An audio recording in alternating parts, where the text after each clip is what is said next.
Welcome to A Corporate Time with Tom and Dan. I'm Tom. I am Dan. Samantha, our producer's here. Hello, Sam. Hello. No Butler on yet another glorious vacation. God, he is This always guy, on vacation. This guy, for getting into trouble like 5 weeks ago, almost getting fired, Tom punished him by sending him on vacation. He didn't almost get fired. I heard the meeting. It was closer than, I mean, if it was the doomsday clock. Go on.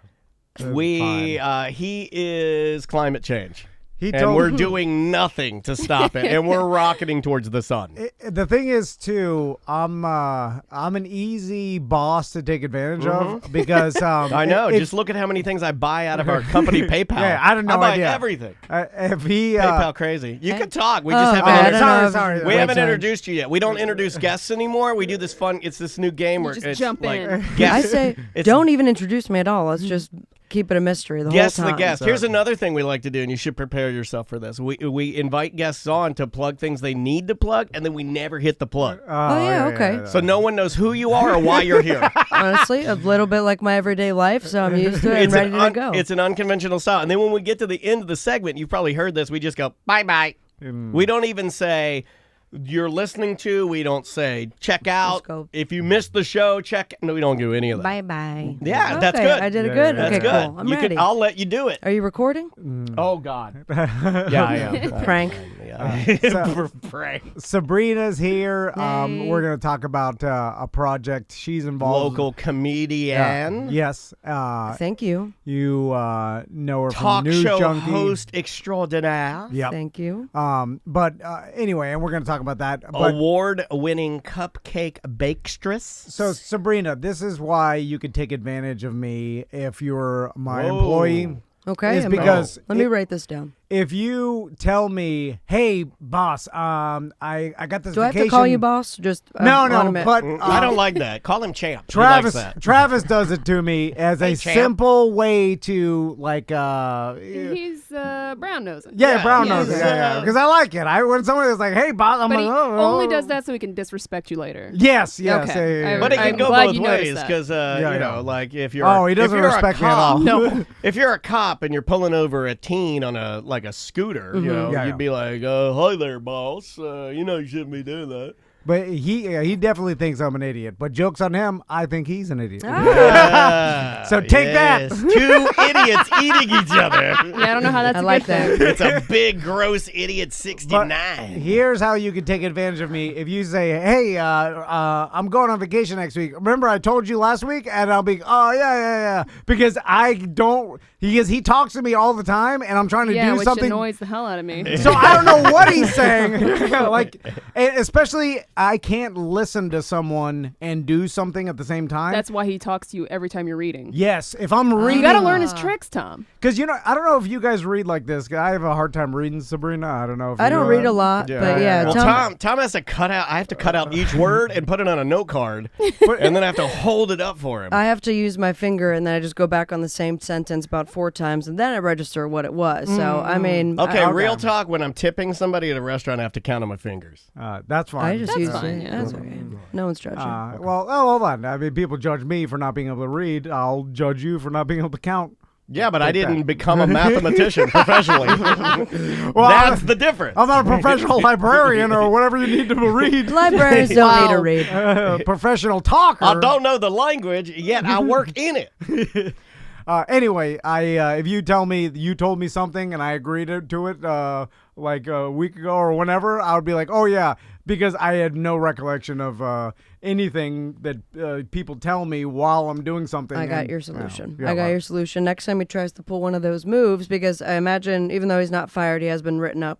So this would be like strike one for him. But you don't even know what he did afterwards. So we yelled at him in the office. He yelled at him. Me and Tom yelled at Well, Butler. it was more like a stern talking. That's worse. Yell. Yeah. Well, we didn't. I was ready to yell, though. I mean, I had my finger on the yell just trigger. waiting. Yeah, I was just waiting. All I wanted was a little bit of disrespect, and I didn't get any because he's a good person, and we love him. And then he put he printed out the largest big black D he could find and put it in Tom's wallet where his driver's license goes as a prank. That is true. Yeah, day of. Day off. Day of. Day yelling. of. Like I come and do the show and he's printing it out, putting it in my wallet, which I'm not sure if it's an attack. It seems like an attack after. He's seeing what he can get away with. Yeah. Right. Yeah. Well, right after. Guess what? He's on vacation, so he gets away with whatever he wants. When he comes back, have a stack of Post-its right where he sits. And as soon as he goes to tell you something where you're not paying attention, be like, sure, fine, but put it on the Post-it so I remember. And he has to, like, you have Post-its everywhere now. So he's caught, and you know, you may forget, but it's on a Post-it somewhere, and he's going to freak out and then maybe try to get rid of it, but just keep putting more Post-its I like on. it. It's like big dumb vacation memento. Yeah. There's a whole Post-its everywhere. Everywhere. I got plenty more ideas like that. Just let me know. So what have you been up to? We haven't seen you in a minute. COVID crazy out there. COVID crazy. About, depends on what day. It's And either all of like, you guys, all the News Junkie crew, you all got COVID, right? No, we did not. We had a scare a couple months ago, and then we, did the show from our house. I didn't have to wear pants. Nice. That's pretty And awesome. then we didn't get it, so here we are, just living in fear for another couple months. But it's been fine. I don't know, stressful, weird. Yeah. kinda I've like been it. drinking a lot. That'll be the thing I have to deal with after COVID-19, but Yeah. I'll deal with it then. Yeah. Sabrina, I want to talk to you about your mini bike because Talk to me. Daniel flippantly mentioned like, oh yeah, you drove to Sean's house. I don't where want you're you doing to. the show I don't want you to steal my friend. on the mini bike. He's and a then, friend stealer. And then you didn't. And then you guys glossed over it. I'm like, what mini bike? Tell me about your mini bike. And then you're like, oh, it's like a little street bike. You have a mini street bike? Yes. So first, where'd you get this? I got it for my birthday. Okay. It was online. Sean gave it to me after we came into work, and he forgot it was my birthday, so we just last minute ordered it for me, which was great. It Hey, worked that's what out in you my did with my favor. drone. Yeah. Tom got me a drone. That's what people do when they forget your birthday to make up You for it. get cooler You get a things. cooler thing. So it's like a Yeah. tiny, I don't know what the CC is, but I imagine the same as like a lawnmower Yeah, that 50 It's like cc. a usually. 49. on Yeah. a tiny little crotch rocket, and it's very street illegal. And because of how close I live to Sean, I was riding it to work. So, I had posted a video of it. That thing could fly, let me tell you. It'll go. But you can't see if you're driving even in a small like Mini Cooper. You wouldn't be able to see me and run over me. So Yeah. It's it's very so dangerous. embarrassing. But It's a if death you, machine. if you watch the video, Brittany pulls up, my girlfriend, behind me because she had to follow me to work. Like I couldn't even go on my own. Oh, I like that. So I she's want been my wife watching to out for- follow me in an SUV while I'm riding my video, and I think I'm cool, man. My chain wallet is dancing on the pavement with sparks. Yeah. So, I have ridden a little mini street bike before, and they're not the easiest thing to ride just because of the awkwardness of like. You're stiff. She's probably a lot more flexible. Yeah, than Thank you you for saying that, but I'm not. Legs are fully out the whole time, and Yeah, if yeah, I'm yeah. feeling like stiffer than usual, it's like almost a split. Yeah, I And like I that hope- better. I hope I don't hit Well, anybody. yeah, And I go I mean- slower, but it feels good. Yeah. You know. It's Yeah. with the mini street bike because of how small you're basically Could steering. you close your legs? Oh, I'm sorry. Fully? He's not It's- used to Yeah, he other always people does that. being I'm in sorry here. you had to Sorry, see I was- that. I saw This a is pube. his power move Yeah. to me. He I was- just spread eagles. This guy's Sorry, always showcasing his pubes. Like I was deleting you. Oh, man. yeah, my God. I don't know. I just hear Daniel's stories. like, well, that's how bad. Well, no, I don't do that. Don't. No, Hold about on a second. It just smells Crystalia. like crotch in here. Now I know why. So, do you know how? Have you always ridden motorcycles? No. I do. I have my motorcycle's endorsement, but I've Okay. only done one ride on an actual motorcycle. It was for Women's International Ride Day or something a Oh, couple cool. years ago. Very cool. I had rode with the Iron Lilies. Who Oh, are okay. really cool. Oh, I know those guys. Very Yeah, they're good great. looking ladies, badass. And so I'm going down the street, and everyone's passing me, but I'm feeling wild. A big gust of wind came through. I'm like, I almost got thrown off this bike, but thank God for my death grip that I have. And then one of the Iron Lilies comes next to me at a stoplight. She's like, "You're doing a great job, but you are going 20 under the speed limit right now, so you do, because of legalities and other people driving, need to go faster." speed So, up. and that was last time I've been on a motorcycle. And That's bigger than 3 inches tall. Gotcha. It's with the, Can you like close your legs facing me now? Like, is You gotta cross them. Is there I a rule? gotta open Is there a is there a Gotta reason? air that thing out. Is there a reason? Number one, two questions, two-parter, or one question, two parts.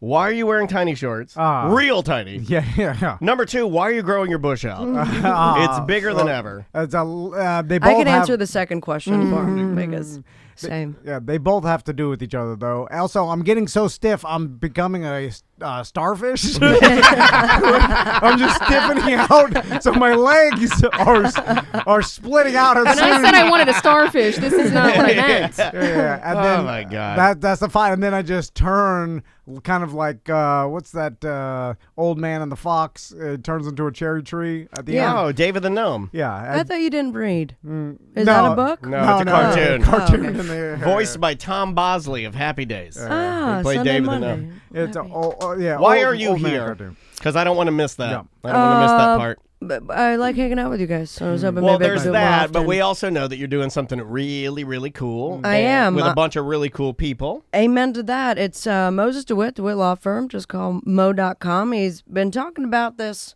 forever. But because of COVID-19, not being able to do anything anymore, he's created the COVID Comedy Jam online on September 18th, I Yeah. believe starting at 8 p.m., 8 p.m. completely free. And you get to see a bunch of great comedians. A headliner, Michael Rappaport. That's a good pull. Oh, wow. Yeah. And then me. You get to see me. Hell yeah. And Well, I How know. did he pull Rappaport? I don't know. I think you found him on text him. Cameo and just like He is on kept Cameo. asking for 3 minutes at a time of a message, and you just put it all together. Oh, that's awesome. No, that's not it.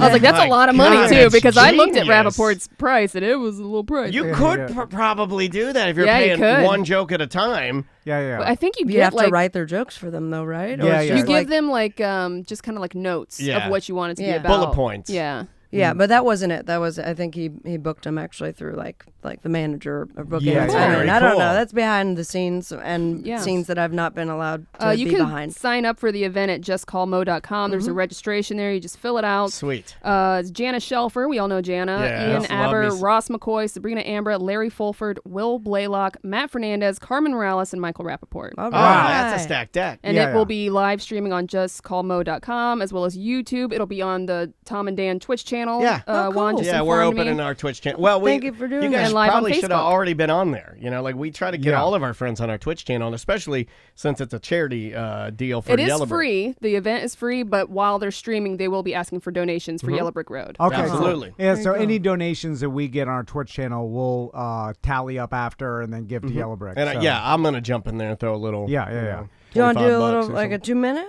Well, no. Oh. I'm going to throw money at it. Oh, That's what I- okay. no, I do enough talking. Nobody wants to hear it Yeah, anymore. yeah. me. We're not stand-up comedians. Could I you don't- wait until I'm on just in case things go south? When- that yeah, it looks yeah. like maybe a donation. Oh, I'm going to wait for your Yeah. appearance for sure. So- You've been working very hard on this. I know this. Sabrina, you've done plenty of stand-up before. Yeah. Have you done virtual stand-up yet? No, and it Okay. turns out it's one of the most challenging things I've ever done in my entire life. Yes, It's yeah. got to be super hard, man. I at first thought maybe I would just invite like 2 or 3 people to my home. Brittany's already there, and then 2 other people, have them sit in the frame and just do the set and just tape it in one take. And it was the most unfunny thing I've ever done, and it was like very hard to translate into what this was. I Yeah. knew for sure that I'd never be able to let this footage see the light of day.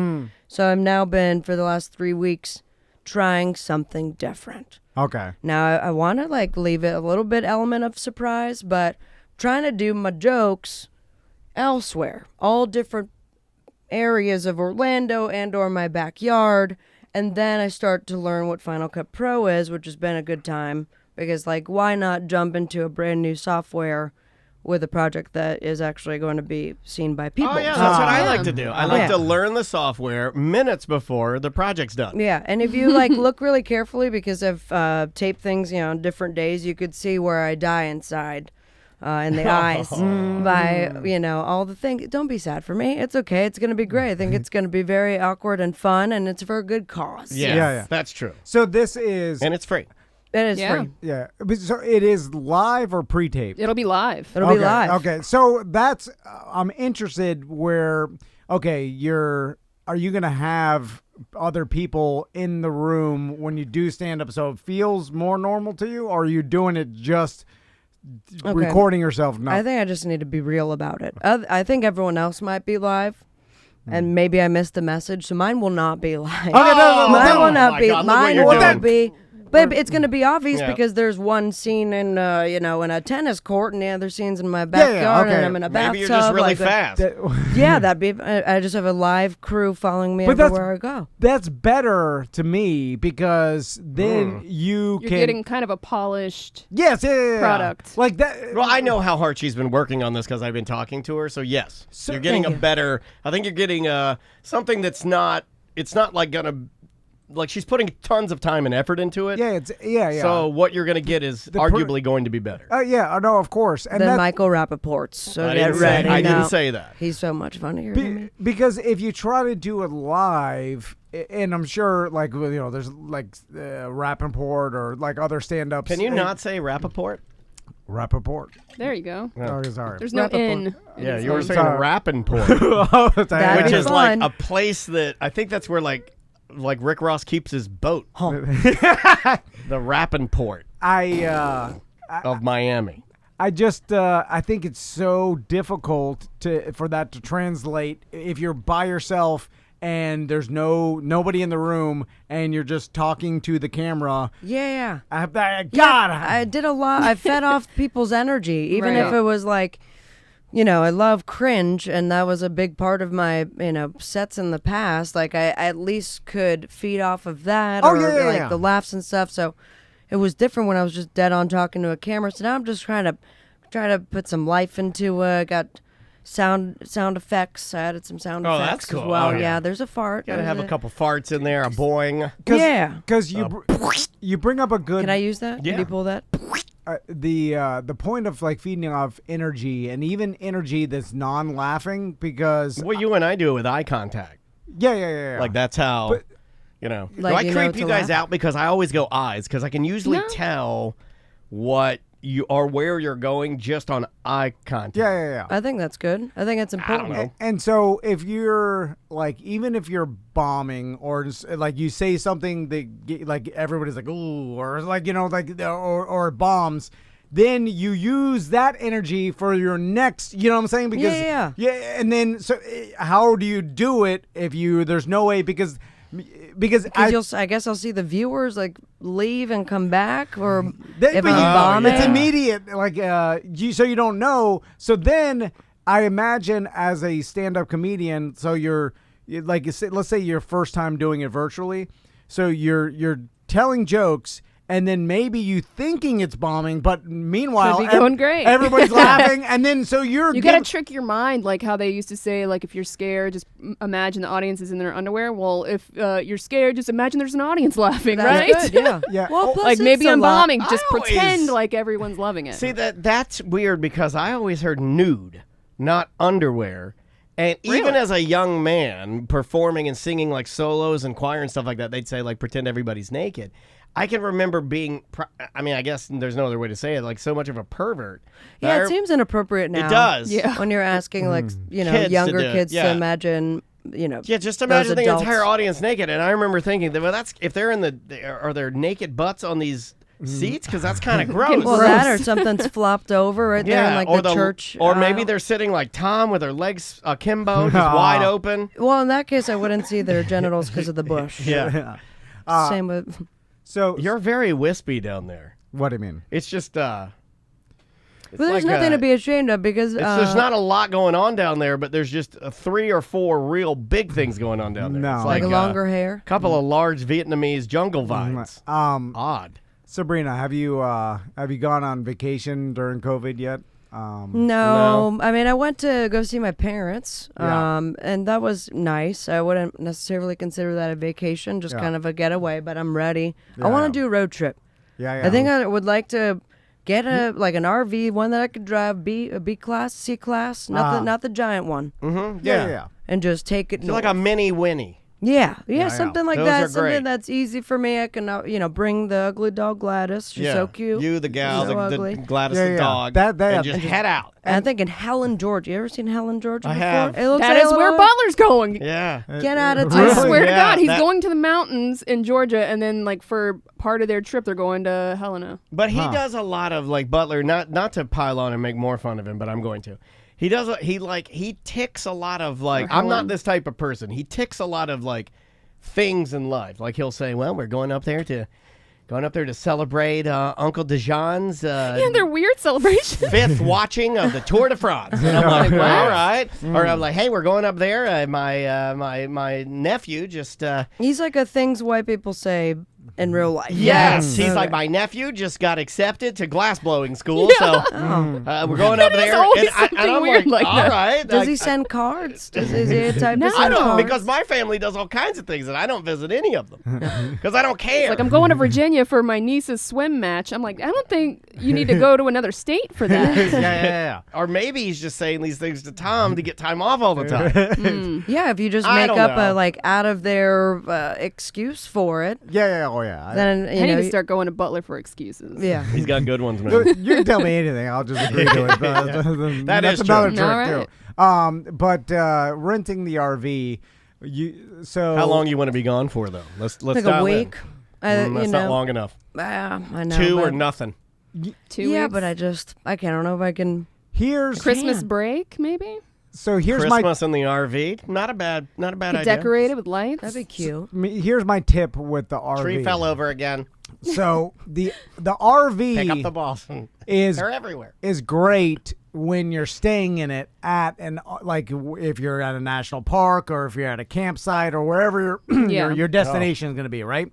You're like But- a KOA. Here's the misconception I think a lot of Good people Sam make Club. is they travel in the RV, and nowadays because of technology, because of like RV share and different companies like that, and the easy it is to rent an RV, better to fly to your destination than rent an RV to travel around that area or whatever, or like camp and stuff, and then fly back because the travel in the RV is horrible. Well, because unless you you're- want to see the sights, and that's what you like to do. If you're all about the landscapes, yeah, And that seems expensive. the you're expensive. burning fuel like crazy. Also stressful because you're driving a behemoth that you're not used to driving That's down. First people don't know how to drive to begin with, Right, yeah, and you're yeah. driving Well- this gigantic RV that the whole time you're stressed out, and you're gonna drive 15 to 20 hours like north. Fly there, rent the RV. That's Georgia, my- 9 hours, right? Yeah. No? Yeah, well, I mean, Maybe 12. I think maybe. you just unsold it. And I then- think I'm not gonna get the RV. gonna you do know? It's more stressful. I'm trying to not have any more stress, so I'll just No, to get the RV, but just get it there in Yeah. Georgia. Fly to Georgia. Get the RV. so I have to get a rental car from the airport to the RV. No, leave you it next Uber day. to the RV. Okay, Yeah. RV to the park, stay, party, Gladys. you and know. then come back. See, because nowadays you could do RV share. You hook it up where they drop the RV off for you at the place you're going to stay Yeah, in the you RV. could even do a camper if you're, not concerned about driving around. Yeah, I mean, and I wasn't thinking like tour bus style. I mean, I think that they have ones that Yeah, the smaller. like a U-Haul. Yeah, U-Haul. size. Yeah, But- I probably still would stress out Yeah, driving yeah. that. Yeah. I mean, when's the last time you driven a U-Haul? Like U-Hauls are a pain in the ass to drive. Yeah. Like you're just like, oh my god, this like I am not qualified to drive. Like every time I drive a giant U-Haul for whatever reason, I'm like, I can't believe they just let me drive this. Right. Like I loved I it. can't see anything. I drove Andrea's mom's U-Haul, and I was like, "This is what I was born to do." Like when I was in it, I felt I don't know, I mean, I it's felt fine. good. I loved it. It's fine, but there's little things, especially long road trips, where like you forget like how big your blind spot is. Like Yeah. you're not There's used just to. a sea of wrecked cars behind You're you. driving 25 foot, and the thing is like yeah. 12 foot tall. But that makes you in charge of the road, and everyone has to get out of your way. Yeah. I think Oh, yeah, that's the sure. big And I'm difference. going through. All I'm trying to do is get some Qdoba, and I get stuck in this line, and I rip down the awning for like a TCBY or something. Yeah. It's terrible. Both things that are they still? I know TCBY, TCBY, is the still, country's best yogurt. Is it still here? Is that what that stands for? Yeah. Never knew. Well, what'd you think it stood I for? thought it was- Didn't even think about I it. thought that the children, you TCB. bear. The children bite Yago. TCBY. I don't know. Sabrina, Anyways, Tasty. I'm ready for the stand-up thing. I want to. I want to ask you a question. So, do you? And this happened to me last This night. happens. So He's opening his legs. Oh my God. Slowly, Oh, yeah. I'm getting the mist. I want to ask you a question. I'm put on my bird mask. do you ever go to do something where? And I guess I'm curious as if this is unique to me. This is a roller or coaster. Is this how you asked your wife out? Like the first So last night, Uh-oh. the Crystal, we got this new kitchen, and there's she finally got the hardware, the handles for these drawers, these smaller drawers. Anyway, so So Crystal's you guys like, had no handles, no way of Yeah. getting Well, in the drawers. there's- we can't get the plates. Help! We other have no ones- handles. Yeah, eat with your hands and these napkins. anyway, she was like, We have no handles on our little drawers. can you install the handles on these drawers? And I was like, yes, I did it with the bathroom. I could do this. It's just, for me, it's a lot of measuring, and this is not my strong suit. Plus, Oh, I know. You're asking me this because I'm a lesbian. well, no, but Because I know you need a deck. I could build a deck. I got tools. The I car. had and no the idea garage. lesbians were good with measuring things. Tools in general. It was I like like to saying- I build had stuff. no idea. Oh, it's a stereotype. Softball, tools, Yeah, you know, the old thing. Birkenstocks, Uh, flannel. Yeah, Gotcha. it's all- She- But so I go to install and it involves measuring to make sure the handle's in the middle of the drawer, and then That's your also- first problem. Your first problem is the indigestion. Yeah, I know. And then also making sure it's level. So Did they not come with holes in it? I thought the drawers Yeah. came No, with holes. Why No, didn't you you gotta have the drill cabinet them. man who does this for a living do them? This he already left, and then Call him back. I feel like that's an incomplete No. job. You shouldn't have left until they were ready to be. Well- Oh my God, these are gonna look. Oh man, they're never gonna line up. And No. so I look at it. Are I'm Are you like, getting the level out, making sure everything's even? Jeez, well, it's gonna look like or- Sugar Bear's teeth from I, Honey Boo Boo. Just like knobs everywhere. Just I make the pencil markings or whatever. make it on the back, dude. Make it on the back. Don't make it on the front. And then, well, you have to drill through the front because if you drill through the back, it splits out the top. So you have to drill. What'd you God. get, particle board? And so I made this, and then Oh no. before I'm like, I told myself I should not drill this right now. I'm tired. It's late. This is gonna hurt my heart. And then I do it anyway for whatever damn It's like reason. 3 a.m. and he's drunk and high. And I drill it, and There's holes all over the kitchen. and then the handles. No. So I go into the garage. I scream F F F. I contemplate smashing up my garage. Then I say, "Don't do that." And then But it would feel good. Oh man, it feel good to smash the hell out of that. Crystal's screaming at me. I have a mental problem. You should. You know what would feel good? You know what would feel good? Okay, let me paint a picture. Oh man. This might be better than a tropical island and a boat drink. You drill the hole, you realize it's wrong, and I just for whatever reason I pop out of a cabinet and I hand you a bat. Yeah. And you walk into the garage and you beat the French witch doll to Oh, we whacking it. we should take Tom to one of those places where you can smash like the things, rage- because rage he house, needs it You yeah. need bad. it, dude. He's So- gonna explode one of these days. he's gonna end up doing something real bad. So I got to order a new front to the drawer. Oh, that'll be be easy. Yeah. So anyway, I ruined it, and I knew I was going to, and I did it anyway. Do you have any experiences like that in your life where you go to do something, you're like, I should not do this. You do it anyway, and then you're like, well, that was the result that I expected before I started. Why did I start? Like Tom was basically the general contractor on his entire kitchen remodel. It would be the equivalent of you saying, I need a new couch. I think I'll build one. Yeah, and something that I've attempted before. Well, you're And- overseeing the building. That's even though you have no idea. I'll just Google it, or this can't be that hard, or you know. But there's a lot of stuff that I have yet to do that are super simple and easy tasks because I remember those things that I thought I could do and ruined. Yeah. So like, I mean, Brittany has asked me to cut her hair before. I refuse to do that, even if it's a little trim, because I'm not going to screw that up. Right. I'm not Okay, going to have that smart. on me. My Yeah. Smart husband girl. tried to force me to do Yep, that too smart during girl. quarantine. I'm like, nope, not doing it. Do you see the difference here? I think it's a female-male thing. That's all I think it Maybe. is. But, so yeah. you don't Maybe, think really? you can? Maybe? Maybe. You don't think you could do everything in your mind? No, Weird. That's if it involves like zip ties, yeah. then I'll do it. Yeah, Because I know I can at least cut it down, Like let it be kidnapping known. or- Or like hanging a fan on a ceiling. Yeah. Just zip tie it up and know that if you've screwed it up or if it looks insane, you can cut it all down.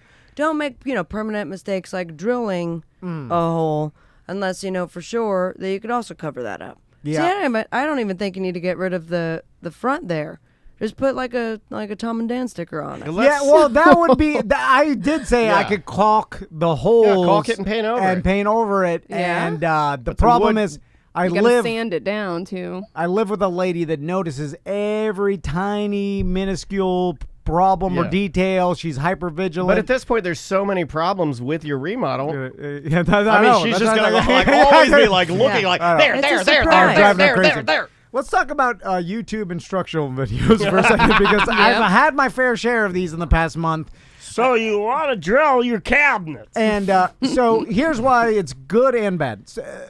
So the good part is anything you go to do, there is a YouTube instructional video on it. Like everything. And so if you need to know how to do literally, I couldn't even imagine something that there's not an instructional video showing you how to do it. Yeah, but show me the instructional videos in which I don't have to see 30 seconds to a minute of them introducing it. Yes. And subscribe. And this is what people have been asking. I'm glad you're on the same over page. this. Yes, Right. yes, So yes. now I've sped it up. I have closed captioning, and I'm hoping that I'm getting the information that I need.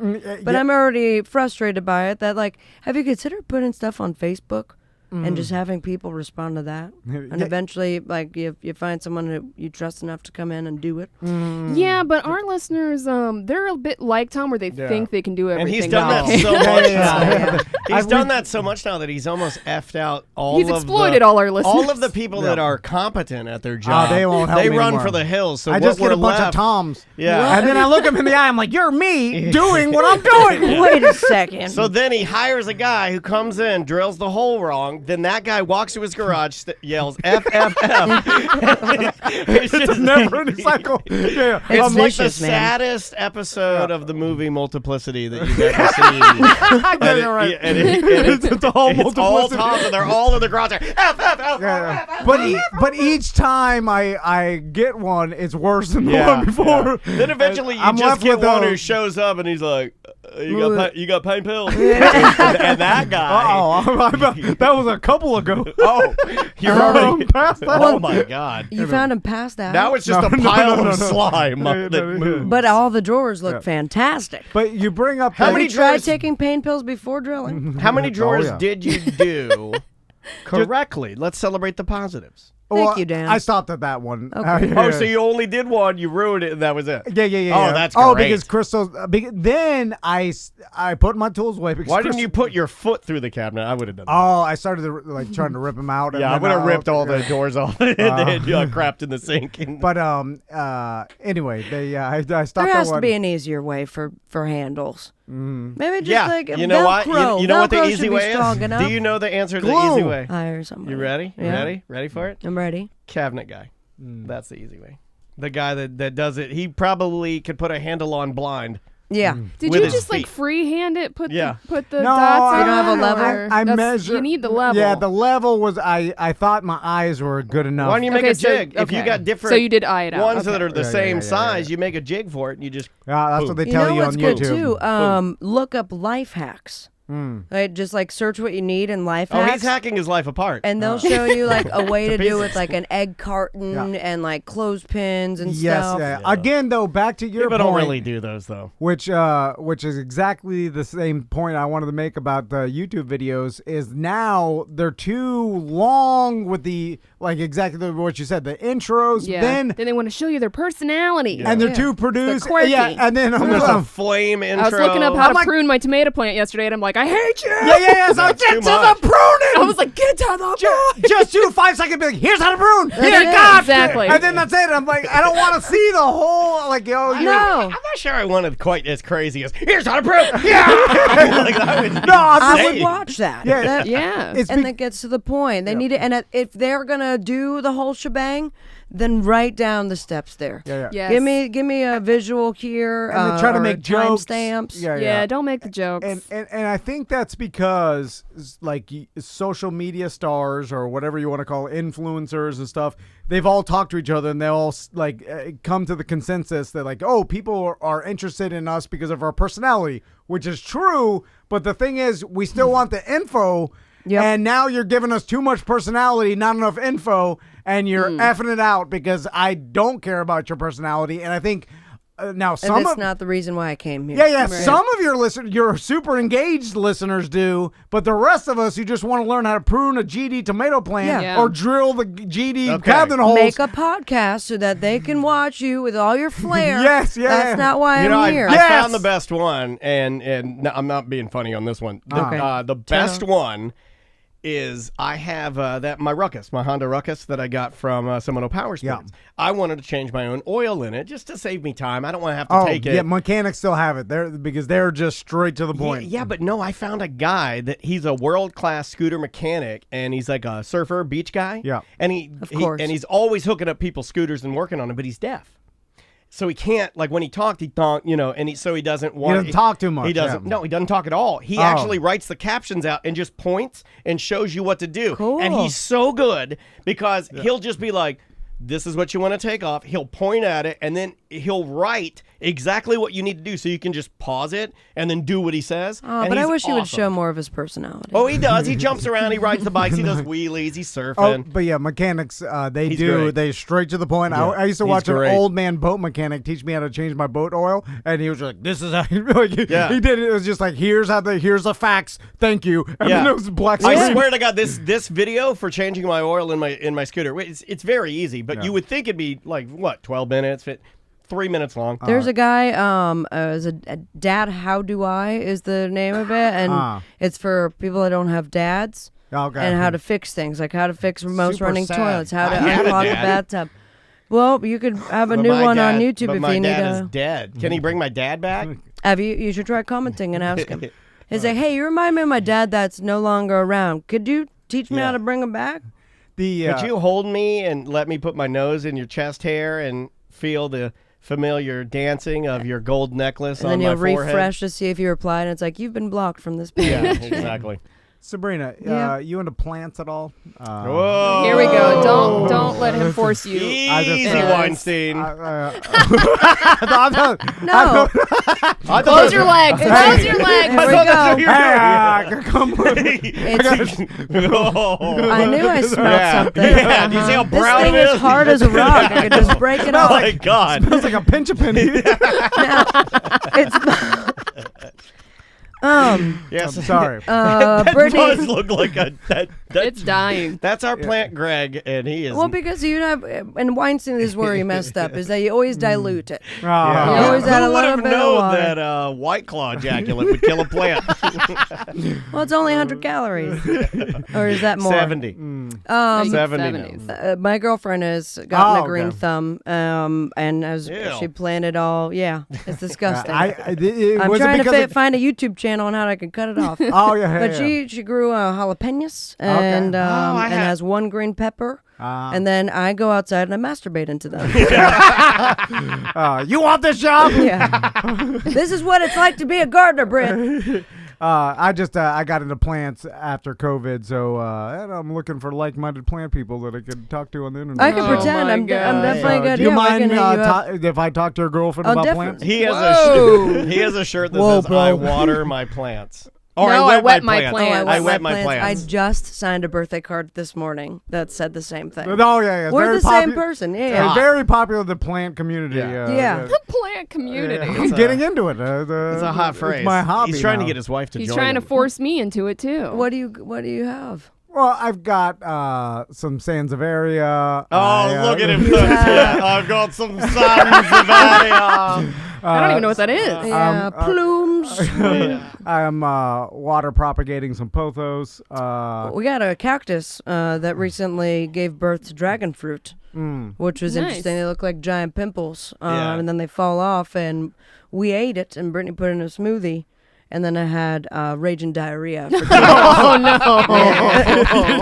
Turns out they weren't ready to eat. So be mindful of careful, that. Yeah. I should laugh at that. I'm sorry. I'm your friend. I'm It was crying the worst. laughing. That's why I'm slimmed down now, because I You got look rid of great. everything. You look amazing. Yeah, there's a lot. I recently bought a plant called a dumb cane, and then Crystal looked it up as extremely poisonous. He gave me angel trumpet. Yeah. What's that? It just, the You where boil The it. hallucinogen? Yeah. teens used to take Hallucinate. it and Go Oh crazy. no! Now you just eat a box of Benadryl. And Oh, is do that you what you guys do? hear about that? no. It's you guys could talk about this. You'll dive into that. The teens are now eating boxes of Benadryl for TikTok challenge and dying, but some of them lived to see the day, and it was like a very weird hallucinogenic trip in which Benadryl challenge. and your D shrivels up. really. Yeah. Sounds like back in the That's day. it. I don't want to Joke's on you, spoil. nothing to shrivel. Yeah. But your allergies are gone forever. Yeah, apparently. And so is any proper mental capacity. So yeah, it's a good time. I guess that sums it up. You don't have to dive into it anymore. Yeah, I imagine that whatever someone realizes that you could either hallucinate or trip or whatever Yeah. off this much, and then there's like, oh, you probably will die too. Yeah. And then let's make a challenge. Take it to the limit. So again, the virtual comedy show September 18th. Yeah. How do you sign up again? Just go to justcallmo.com and there's Okay. a registration right there. Yeah, Perfect. it's going to What be a time's it hoot of a start? time. 8 p.m. 8 to 11. 8 to 11, so mark it on your calendars, guys. Hey, thanks so much for coming in. Thank you for having me. It's always Yeah. a pleasure seeing you, and we'll have you back in. Of course, best luck with your drawers. We'll take a break, and we'll bye. It is your OG show of the week. What do we got here? This one is all the way back from June 17th of 2016, entitled show number 371, Dances with Hoes. All right. All right. Whatever that means. But it's hose, not like the derogatory term for a woman. HOSE, like a garden hose. Okay. May have been a some sort of bumbling story of mine. Who knows? There's so many I've forgotten. I may have had a run-in with a garden hose. I think A run-in with a garden hose. Okay, this I don't is. know. I think Maybe your kids playing in the hose? I think we just edited it to make sure that Oh, that it Apple would- Podcast gotcha. wouldn't penalize us because it says here, and we don't really. Oh yeah, okay. This is like first of all, this is the first time that we do show notes the way that we do show notes now. Oh, really? Like Samantha does a really good job of like just getting bullet points Yeah. of what we talked about, so you can kind of gauge. Now, in a perfect world, we'd go back through and I'd give you time codes where everything goes. We don't have time to do that. Yeah, If we had a staff here, if we were Rogan, Yeah. we'd have Samantha would have an intern, right? Wouldn't be my yeah. intern, it'd be the producer's intern. Yeah. And this little, I'm assuming this big for nothing dum-dum would go back and he's like putting time codes on everything that we talked about so you could find it easier. But Yeah. we don't have that. But this is funny. It says, if you haven't already done so, you might want to check out our interview with D. Ray Davis. Dude was about as cool as it comes, and he brought both of his fine as hell girlfriends into the studio. Do you remember that? Oh, yeah. He brought both of his girlfriends, and they That's share him. Yeah, I remember we didn't really did we bring it up with him? I think we may have at yeah, the we end. did. I don't think I was here for this. Yeah, Yeah, I don't think you were either. So D. Ray Davids, he's the guy that's on Blackish? No.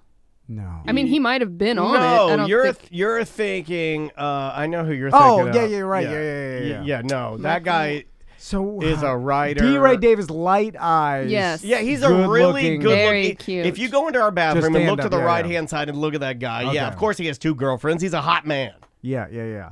And Like he's built like lighter skin, blue eyes, like Yeah. beautiful Or like gray. blue. Oh, he's a good-looking He's man. a Icy gray. good looking. I looked. I was like, oh Yeah. my god. You want to be his girlfriend. Give me some of that sweet No wonder. caramel. So Let me suck your dick. okay, let's talk about the multiple girlfriends, multiple wives. So, I'd rather have the multiple girlfriends. Is that the question? well, no. It's I could see tough to pull off first because the girls have to agree, right? and they have to Right. be fine with that. Hard to find someone that was open to that situation, probably, right? Oh, even in that It's scenario rare. with D-Ray, even in that scenario, I thought it was a little BS. Why? Well, I don't think that the two girls will always get along. I don't think that's a possibility. yeah. I just don't. Could you keep them away from each other enough, or do you have They to all live together. Yeah, Yeah. they all live together, but I think out of sight, out of mind is easier. Yeah. Like, and I'm sure D-Ray has made some money, so maybe he's got a square footage in his house that makes it possible. Hard to really be separated if you live in a 2-2, Right. But the ships- 1,100 square foot. The ships will pass in the night. You Yeah, know what I yeah, mean? yeah. And I'm not sure I'd want that happening. So, okay, let's talk about advantages. Wait, did disadvantages. he have a show about this? About living? Is it D. Ray Davis and girlfriends Coco and Caro? Yeah. Called that's- Living with Funny? It may have been Oh. like a What network? reality show. Looks like it's Oxygen Network. Yeah.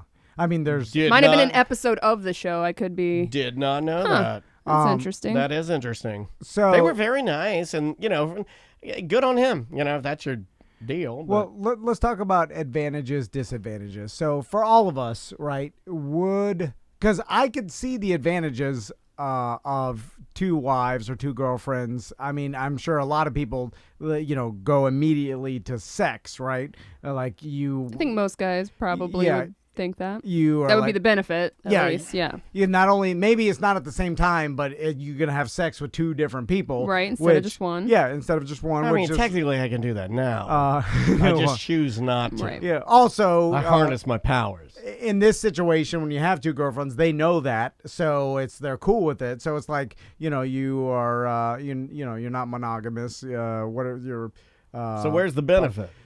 well, that is the benefit of the sex Well, part. see, and I'm like horny all the time, and I just don't like that. That doesn't sound beneficial enough for me to invest.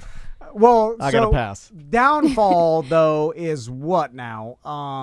Downfall Well, I just is think if there's you have two. Having to split your attention to both. Yeah, Yeah. double Right. the drama. I feel like I already mess up enough with my wife. I don't need to mess up with two wives. Yeah. Now, but would you mess up less with one because the other one's taking half of the mess up? You see what I'm saying? It's possible, but I always think I'm going to show some favoritism to one because Right. I think it's completely impossible to. to like both the same. I think it's impossible.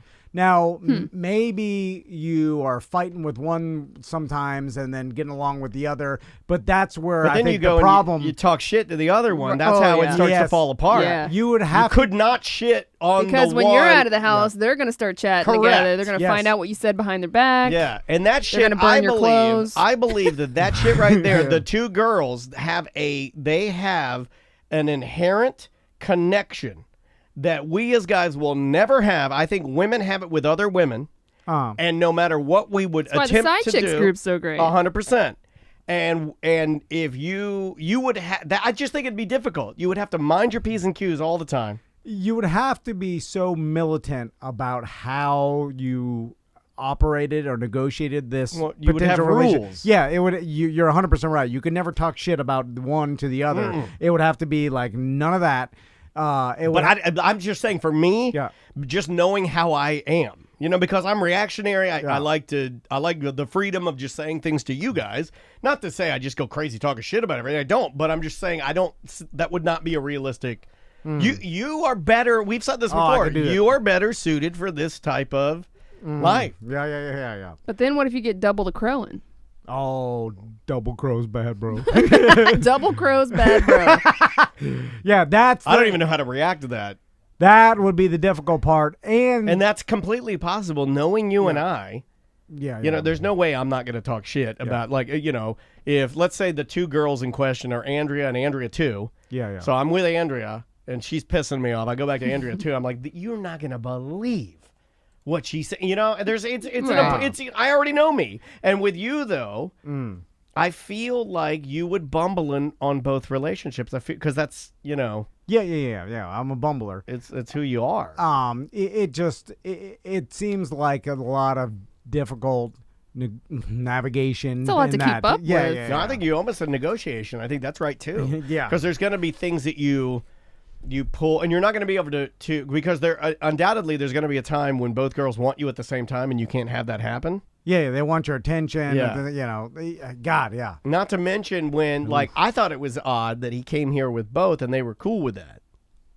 Well, some people then if your significant other is cool with it, some people just drive and the relationship are the decision makers, and the other your mate becomes just the the follower. Basically, it's like, all right, you make all the decisions, I'm good with that, you do, you're the head of the household, and that's it. And so if you wanted that, and if he had that, and the two ladies were like fine with him making all the decisions and him being like the man, and they're like, they have their part, and everybody would have to play their part, because as soon as you get out of that, a bunch of problems, too many problems. Like, what I'm saying?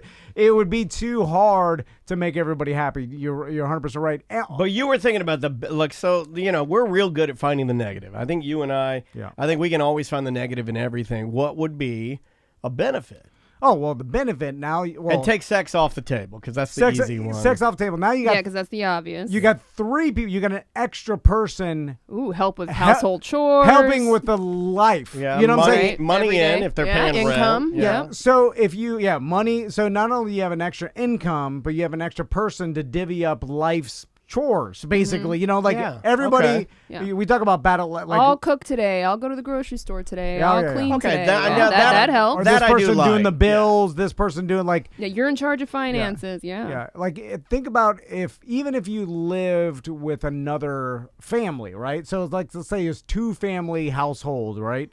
And then you have the 4 adults, and then you got 4 kids. By the way, sometimes people do this on islands, like expats that moved like to the Caribbean or whatever. They'll live in Panama and Costa Rica. in a home with another family, and it just works. And it's not swinging; it's all above board. It's kind of like it takes a village type living. Yeah. I mean, it's old school humanity used to live like this. Like everybody, and then everybody had a specific task that they all... It's and kind they're of like committed relationships is my point. It's not like a swinging scenario. It's literally like they just live under the same roof and help each other, which is actually really nice. It sounds great on paper, but then it gets very culty.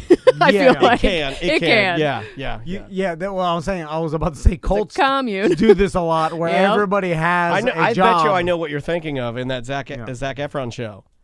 Remember the island people where they all live together and they're all under... I wasn't specifically thinking of that, but but theirs seemed to work great. It did. But we don't know all the behind the scenes. We just saw the Zac Efron episode. At the very end, it did get this a little bit of a like, why do you live there? And they're like, we don't know. It was like a very culty... Live off the land. Yeah. You would have to have the mentality of an astronaut, and I'll explain. It's like astronauts, and even like the in that documentary I was talking about, The Last Breath, so logical, those sat divers and stuff, like they just live their life with no emotion, just pure logic, and that's how they're able to live in a space station together for 9 months at a time in a room that's half the size of this studio. But the feeling of the emotion to me is the only reason you would ever want to do it.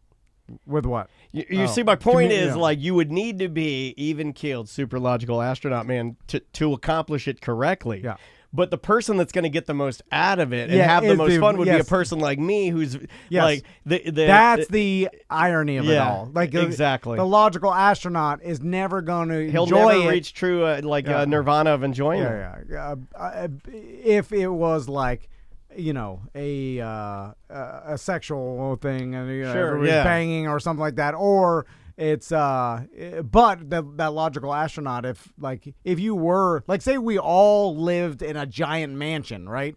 So like we all said to each other, like, if we pull all our money together, we could buy a $2 million mansion and wherever. I've thought of this before. And then be like, okay, and so we there's enough rooms for us all to live. There's a couple kitchens in it or whatever. So we're gonna have to live communally, but we get to live in this awesome mansion, this pool and stuff, and we just have to share it. I couldn't do it. Living with other people, it's hard. It takes a certain personality type to be cool with that, because it would take you I would like to have a expecting- community of friends that we all live in the same little village, but I can't share a household with somebody else. Yeah. I've learned over the years too, even Especially people with kids. being roommates with my friends and things like that. Like Yeah. there's certain of Too my many friends. personality Well, clashes. that's why it was and, easier for you to have a living nanny. lifestyle. But again, you're more built for that. Even your wife, I felt, even Crystal, it seemed like No, she's not built for it. No, she was okay with it for a while, better than me certainly. But even her with the nanny got to a point where she's like, I just need some time My by own myself. space, You know, yeah. like Oh, she's regretting that now.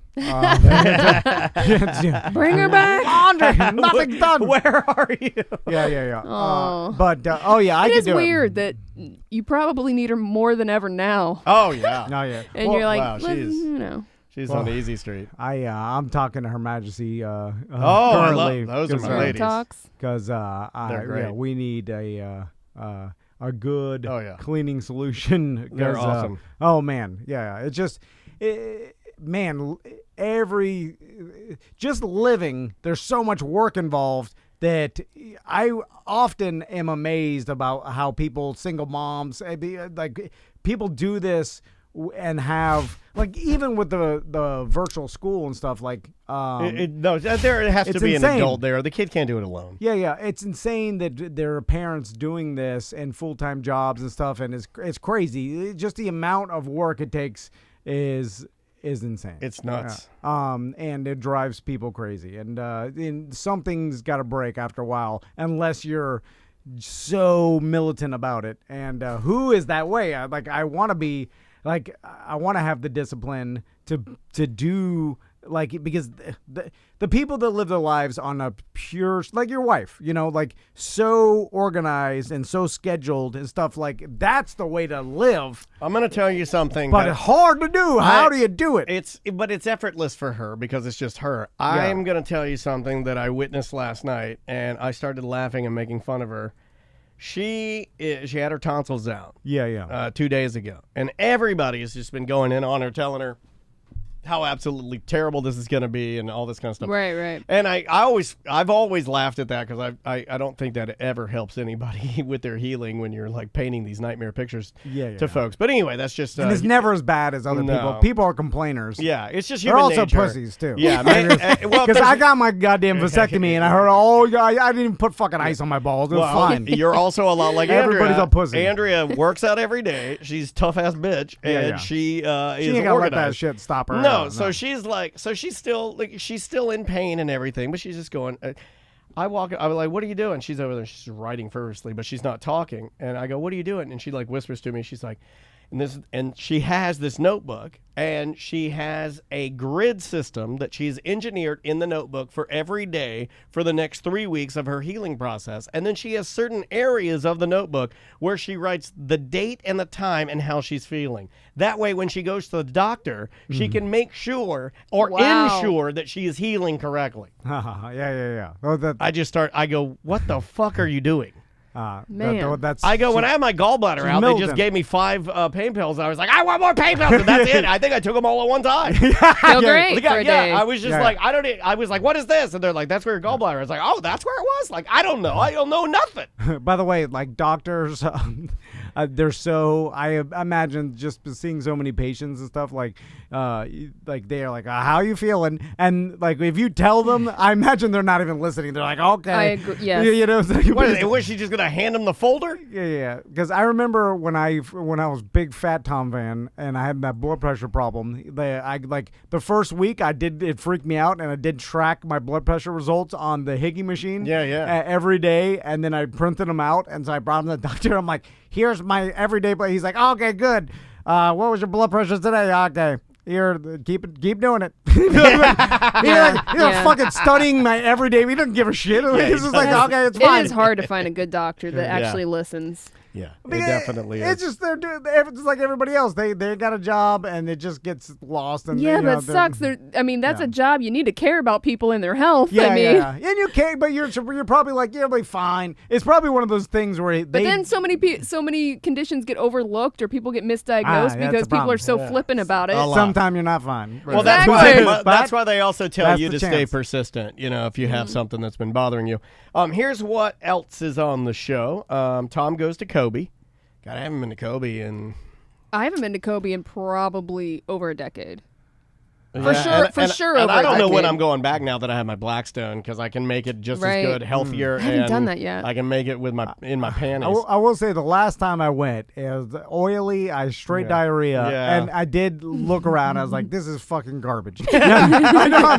I've always loved Kobe. I've been there hundreds of times.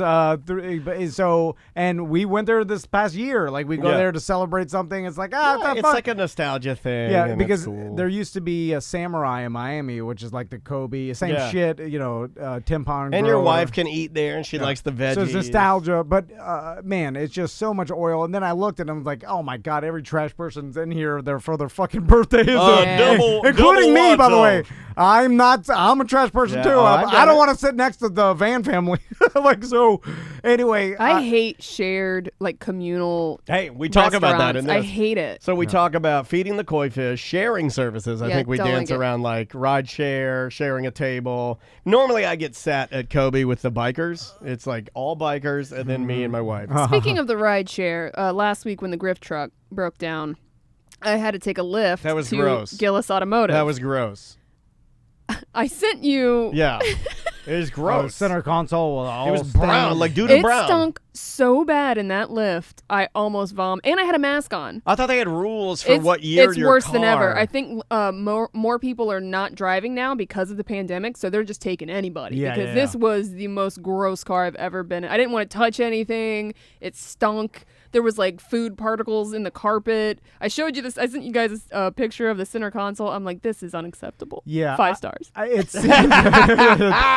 It seems like the whole rideshare industry has It's, slowly yeah. degraded since it first started, which makes sense. It's like, all the good people with good cars, they did it for a little bit. They're like, I'm out. Yeah. And then what's left is Because like, drunk people are throwing up in their car. yeah. And so now you got desperate people, which they don't have good cars, and then everybody else has stayed, which their cars got bad because of it. So it's Right. like, Yeah. now it's just roll of the dice. Oh, and this one, ladies and gentlemen, I believe this was the very first appearance of Poolber. No, oh really? This is my Yeah. Pulver idea. Poolber's on here. Is Tom adopted? We looked into okay. that. Leftover gifts. Radio is fake. Setting things on fire. Dances with hose. Soda tax. Porn for the blind. And I believe Chris Fisher sits in with us on news. All right, cool. I still get tweets all the time, and every time Swimly is there's a Yeah. news story, Dude, people are it's like, "This is your all idea. over. You could have been rich," as if the idea would have made me rich in some way. Like the amount of work whoever made Swimly had to go through was insane. Like I'm sure it took them years of back end app work, and then the insurance, and then that's the I work. mean, I've been the dumb hearing idea. about it for like a year and a half now. So, I mean, there are people working 40, 60 hours a week on this for years. Like, that's the work. Yeah. The stupid idea is just a dumb idea. yeah, well, I mean, you could think of names all the time. People always do that. The name is this. It's like, well, yeah, but what's the concept? Yeah. Well, even if you come up with the concept, it means shit because it's the Execution. execution Yeah. of the concept. That's where the work is. That's where the value is with anything. Anyway, it's a good idea, and I deserve all the credit. And I deserve half of Swimley's money. Actually, well, I think legally I should get that. All right. Well, we'll work on that. Enjoy your show. Enjoy the bonus comedian interview. And we will see you on the BDM show. Welcome back to A Corporate Time with Tom and Dan. Tom, Dan, Samantha's here. Let's do some email, voicemail.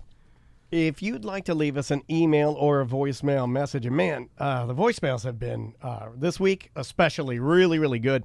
Get our free app, tomanddan.com. You can get some info on it. But wherever you get your apps for iOS or your Android device, just search Tom and Dan, A Mediocre Time. It'll pop up. All of our content's on there.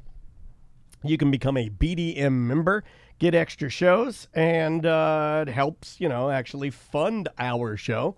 So try that, and you can possibly be on the show just like the Toad King.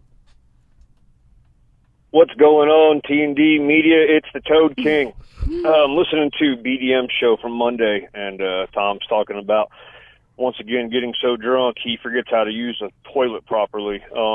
That brings back a good memory. One of my favorite ones, when me and my brother had our party pad, which is me and him, single guys. He was in his room banging some girl that he was dating, and I was annihilated. Don't remember anything about it, but I walked into his bedroom and opened up his underwear drawer. Not his underwear. Yeah, never mind. Hang this up. Uh-oh. Toad King. Toad King. What happened? Toad King had to tell himself to hang this. What happened? Yeah, That's why a do you special freak type out? of crazy when you have to tell yourself, hang your phone up now, Toad King. And he's like, yes, sir. It's like, my God. You're going too far, Toad. You're saying things you shouldn't say. That's that's a special type of crazy when you have to tell the voices in your head to shut up so you can actually hear real life. Yeah. But also, this is not as bad as why you're nicknamed the Toad King. So why'd you freak out? Now because you went number one in your brother's underwear drawer. Now, here's what happened. It happens a lot. Toad King, for those of you that don't listen to the Uncensored Show on Fridays, you can do that every Friday at noon for lunchtime. We do a show called A Mediocre Time with Tom and Dan. It's our flagship, number one, our biggest show. I recommend don't eat lunch during No, the show. no. Yeah. But that is Concrete Mike. And Yeah. Concrete Mike is a concrete man. He works in the concrete world, and he calls back to leave this message again, but I can't play it because he gets so mad he starts curse crazy. So he left me one version that's clean, and he has to hang up the phone, Toad man. Like he hangs the phone up, Yeah. and then he calls back. He's curse crazy. So if you want to hear the end of that, you got to tune in Friday. So that this stems from a BDM show we did, and We're having a lot of callbacks. Do you remember the thong guy that called last week? Yeah. Oh yeah, the swore war thong. Yeah, he called back. Oh. Is he mad? Yeah, no, Oh. he's doubling down, and here's Thong Man.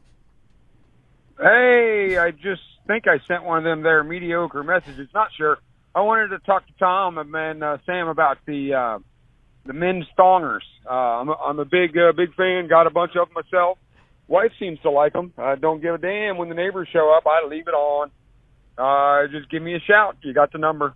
Sucking fat too. I got it. I got it. Oh. So he's contending because we did talk about how we thought that this was You only guys thought for it a was joke. novelty. Yeah, Yeah. We thought it was novelty. a gag. Yeah, you're doing it to troll. There's no way you really enjoy the thong And just he's because saying he does. of the type of garment it is. It's like because now I've never worn a thong, but I Samantha, have. Mm-hmm. It does not look comfortable.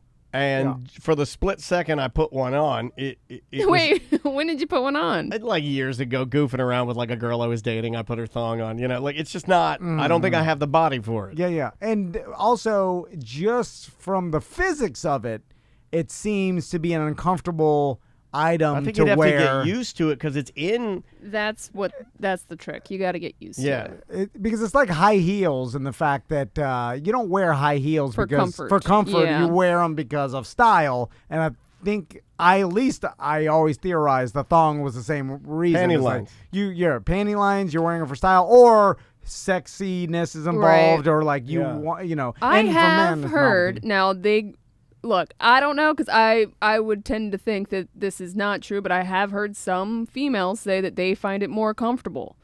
Okay, I don't know. My wife why. says no. They got used to it, maybe. They think it's like they like their They just like cheeks less and- fabric, but they don't want to go commando. But I like less fabric. That's why I wear little tidy whities. Mm-hmm. Because maybe it's Briefs. the same category. I wear briefs because I enjoy, less fabric on my thighs, and I like just the support of it, on my boys. Mm-hmm. You don't like that. You like full. See, I can't when there's too much cloth on my thighs. I get weirded well, out. I wear what are they called? Like a tight. They're like Mitt Romneys, right? They're the balloony Mitt Romney. No, I'm not wearing balloony. I'm wearing like the. You wear like the old strong man. It's got the flap in the back so you can poop in the outhouse. the tight. They're like boy shorts. No, but they're longer because I've realized anything like that gets close to briefs or that are too short. I don't like cloth in between my thighs, like, and my boys. That's like, it's like cuts in between. You gotta get used to it. Yeah. I think that's probably like I'm the used thong. to it. Like if I don't have cloth there, I feel weird. So even when I'm naked, I have to put handkerchiefs in my thigh folds just to feel again. Anyway, and some people Good for you, sir. maybe just a little Tan really those like, buns. Yeah, I think you're doing it because it's a joke and you're getting a response out of it. You got an email? Sure. This says, too cool for ghoul. Hey, gang, just following up on a conversation on a recent ACT of what type of person constitute a ghoul. Okay, hold on. I thought that was in the future. Like, I didn't think that aired yet. It is, but see, there is a little People that watch Twitch. Yeah, there's a Oh. hidden Yeah. secret. If you want to have everything the minute it comes out, if you're on Twitch or our YouTube You get some channel sneak peeks. and you search Tom and Dan Live, Yeah, you get hear everything it first. live. Yeah. You get everything first. Tom said, quote, you'll know when you see it. And today I saw a current picture of Flavor Flav. He's a ghoul, all right. I would, however, trust him to lead me to Mordor so I can throw the One Ring into the fires of Mount Doom. Sucking fat ghoulies. Yeah. He got ghouly with age. Do you count that? Oh, well, I say there's a lot. Don't we all become ghouls? Yeah. Eventually, Yeah. but the transformation happens faster. Yeah. And because you know what happens is your ears keep growing, your nose. Does your nose keep growing or something? when you're dead. Yeah. Not when you're dead, but just as you age. No, when you're dead, your nose everything keeps growing. You open up a coffin, and there's just a creature person in there. Yeah, so old people have big ghoul ears and a big ghoul bulbous nose. Yeah. It's like you get ghouly. I've always wondered when you see, and there's a lot of them out there. I mean, more than I would ever think there are. But whenever you see the old man who has the ginormous red lumpy nose, Yeah. I've always wondered why he hasn't just walked off a bridge. Oh, okay. Because I think I would. I don't think I would be able to go Well, there's out. surgeries for that kind of stuff. Yeah, but they don't get it. Is the I know, point. yeah. Well, they yeah, stopped there's caring. surgeries for Yeah. everything. Yeah. But this guy's in line with me getting salsa at Qdoba, and it's just barfing me. It's like it's not good. Well, I don't yeah. like it. Some people there's like medical conditions that cause some sort of accelerated nose growth. Like, I have a lot of hot takes and things that I like the way that I feel that I think other people feel like it, but they just don't want to say it. Yeah. But they're just not racial. Most people do their racial hot takes on Facebook, and that's why we end up hating them. Mine are more about just everybody in general. Yeah. Like when I see a person that's maybe missing a limb, Yeah. that's fine. But when you wrap it up, Ah. it weirds me No, out. you don't like the Leave it unwrapped. Well, sometimes they're trying to hide what's under there because there's a little nubby. No, the nubby's fine. Yeah, it's rarely That's real. Like smooth. Sometimes it's smooth if it's like amputated. Yeah, on when purpose. you put a gauze on it, though, it makes me think you just got back from like Revolutionary War, and you should be playing a drum at the front of our regiment. I think they do the gauze because of when they put on the fake leg, it chafes. So then they have to have like a wrap. And speaking of pain Well, we in the need ass, to do something for these people. Then we need to improve the legs and make it so they don't chafe them. Yeah. Here's why I would be a horrible amputee. Wait. Okay. Yeah. Okay. Yeah. Where are we talking? Well, I'm talking Leg, legs. Both or one? Just even one. The prep work that you have to do to like Get ready. Yeah. Every morning I couldn't. You just leave it on, sleep in your leg. My leg would have all types of chafing and blisters, and then I'd be like, I wouldn't want to hassle with it, so I'd go without it, and then I go full wheelchair, then morbidly obese. Then You hop for a then while, diabetes, then they amputate the other leg. Oh, yeah. Then I scream, I look what I did to And the myself. best thing that they Huh? but they don't amputate it even. They amputate it so it's like a little longer than the other one. You're like, no, even it out. yeah, you That's gotta a good- even it out. That's a good point. Like if I had one leg amputation at the knee, and then because I refused to walk it because the process of putting on my prosthetic Oh, was too man. pain in the ass. then I get diabetes, they amputate the other one, but it's just my foot. I'll be like, no, just give me Yeah, all you the gotta way. even it up. Yeah. It's like a haircut where you left one side long. Yeah. I don't want the middle part. It's no good. Yeah. You took the foot. That's what I needed. And it's got to be Take the whole- exactly even. It can't even be an inch off. Yeah. And you do You the know? move where you pull the skin and you wrap it like a Yeah. present over, so it's less. They do that with off-putting. shark bites, and it looks better that way. Don't leave the bone out. You leave the bone out, I look like a rib that's been boiled. Yeah. Go get rid of that. And then also, speaking of My people with favorite show? deformities- My favorite show right now, and I stole What? I this. can't talk about. I stole this from Howard Stern. He watches My 600-Pound Life. He says it's his favorite show, and it was on last night. I was watching it with Andrea, and she's like, "Why are you watching this?" I go, "Howard Stern says it's his favorite show. I want to watch that one doctor, that bigger guy that mumbles." I've never seen it. Oh, it's great. And then he always tells the fat people that they need to lose a certain amount on their own before he will give them the surgery. Yeah. Just make sure they're motivated. Right. And they never are. No. And it's always so last night I'm watching. Your clue may be sitting in front of you. So you're telling me these people are unmotivated. So I'm gonna not Okay. that that's why they got that way. I understand. Do you trust but me? it may have played a part. Do you trust me when it comes to giving our audience and you guys in this studio advice on strange things to watch on TV? Yeah. Because I don't think anybody watches more strange TV than I do.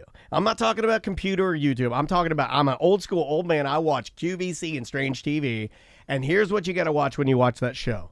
You're not watching the people that are obese. You're not watching the doctor.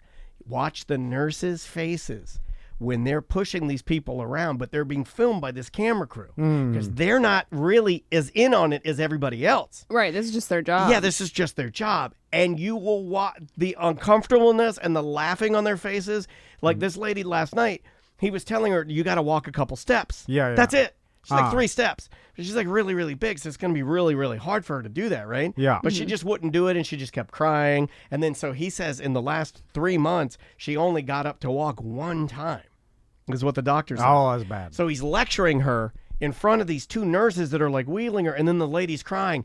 And oh my God, the 2 nurses, because you had like, they're just like looking, they do that move where they're like looking at each other, and then they look at the camera, and then one of them kind of laugh a little bit because the lady's just going like, oh, it's so good. It's the best. Watch that. Every day will be better because you'll never be as bad as that. That's why they make the show. It's I mean, morally seems kind of bad, yeah. like you're exploiting someone. Yeah. Possibly. But they know what they're getting into. It's not like they didn't have to sign off on it, and they're getting the free gastric bypass. Desperate people. So she gets the gastric bypass, and then she's told not to drink soda. What does she do? Right through the McDonald's, large Diet Dr. Pepper. Why don't they treat these people's addiction? Because sometimes It's that mental. plays. Yeah, sometimes that Yeah. plays into it where they need some therapy mixed with the surgery, and Right. this needs to be just like any other addiction. Like you need to be in some sort of treatment and therapy, and And maybe they do because I don't watch the show. Yeah, either. I think they do. But Okay. again, are you going to want to watch that? Probably not. Yeah, so yeah, the things that's that they the sad put on part. there. They're are the like, sad- look, you See, eat I McDonald's. would. That Yeah. that would interest me more. But I'm into therapy stuff like that. Well, it Like, would I'm be- into psychology. But it would be like really long, I bet. You know what I mean? Like, how do you even cut that when you're talking, like some person's talking about their horrible childhood abuse? There's ways to cut it. These shows are just going for broad. They're like, all right, show them like super morbidly obese.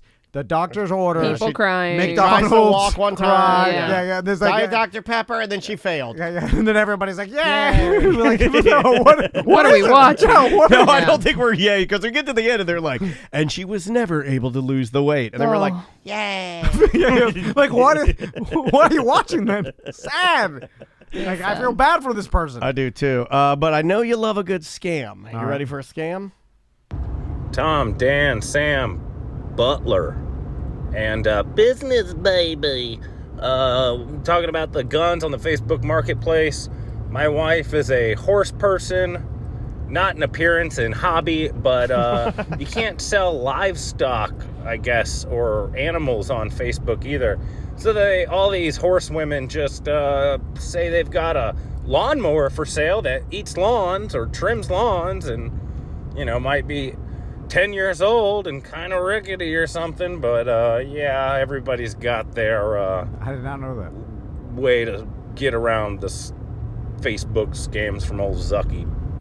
What do you think of that? Uh, So these horse ladies get on there and they'll put like, I got a 10-year-old lawnmower, still runs, it'll mow your grass, and then the person's like, I'll buy that horse, right? Yeah. That's crazy. I mean, Let's buy a horse for the studio.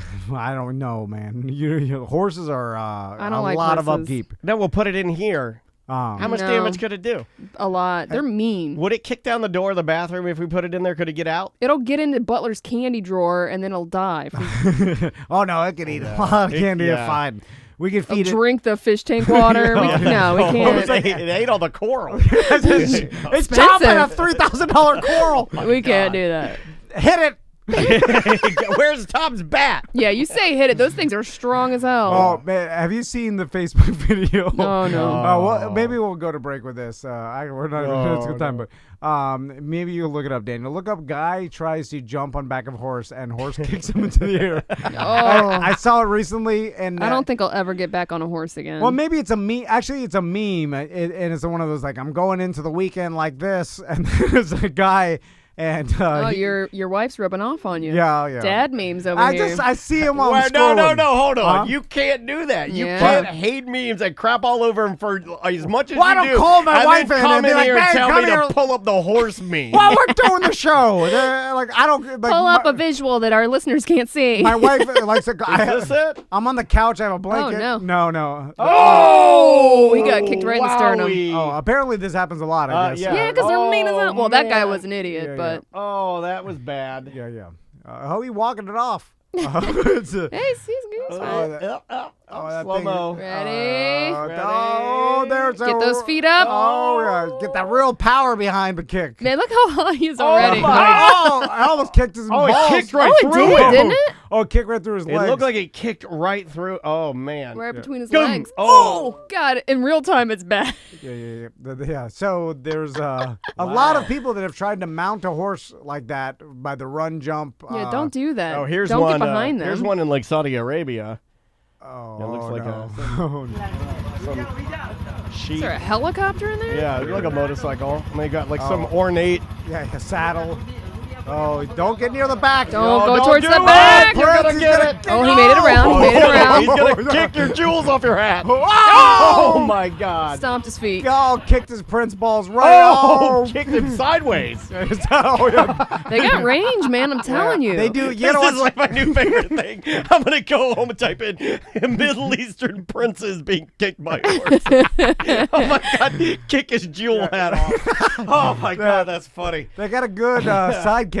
Oh, by the way, way to stress the horse out. You got a helicopter. Right? Still running in the Well, I'm background. rich. I'm a prince. I want my horses near my God, helicopter. power down the chopper. It's too loud. It's stressing the horse out. It's the horse's helicopter. It's like, I mean, so you like that horse is scared out of its mind, and you're walking around in your flowy prince robes, and you got a bejeweled saddle on I the mean, horse. there's just a million. Oh, of that's these. the brand. Oh, they used to play that on America's Funniest Home Videos, and I'm like, This is the greatest one. that gentleman died. This guy. It's like, He's branding the horse. yeah, it's Well, like he deserved to get kicked. I'm sorry, that's the funniest thing I've it was ever like seen. a. He it was shot like, across the yeah, camera. It was like someone tied a rope to him and drove a car, and then Yeah, and finally yanked him. tied him and yanked him out of the frame.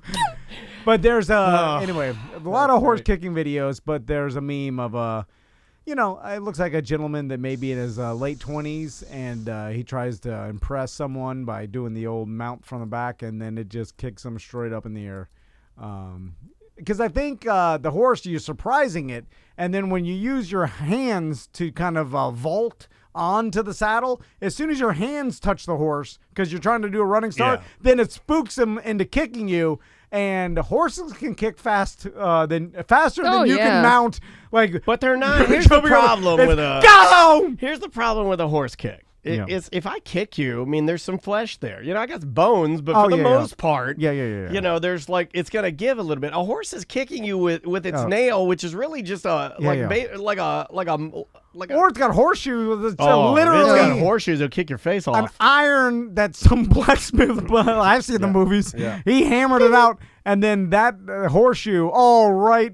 The damn horseshoe alone. Have you ever thrown horseshoes? Oh yeah, they're Right? heavy. Yeah, the damn horseshoe alone is 3 pounds of straight steel, and then you got a horse, and its quads are 3 feet in diameter, using God. all its power to kick your sternum. Oh, dead.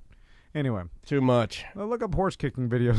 Spend your day at work watching some horse I mean, kicking there's videos. they're really. Let's keep watching them. There are really so many. Here, I'll do this. This is Okay. the last. This is moron gets kicked by horse. Oh, okay, so this guy, he's walking down the street with a horse. Looks like some sort of parade. That horse does not want to be a part of this. Oh, yeah. No. Guy behind. Oh! Oh, yeah. Good. He deserved that. He deserved Holy that. moly, that guy got his meth pipe crushed.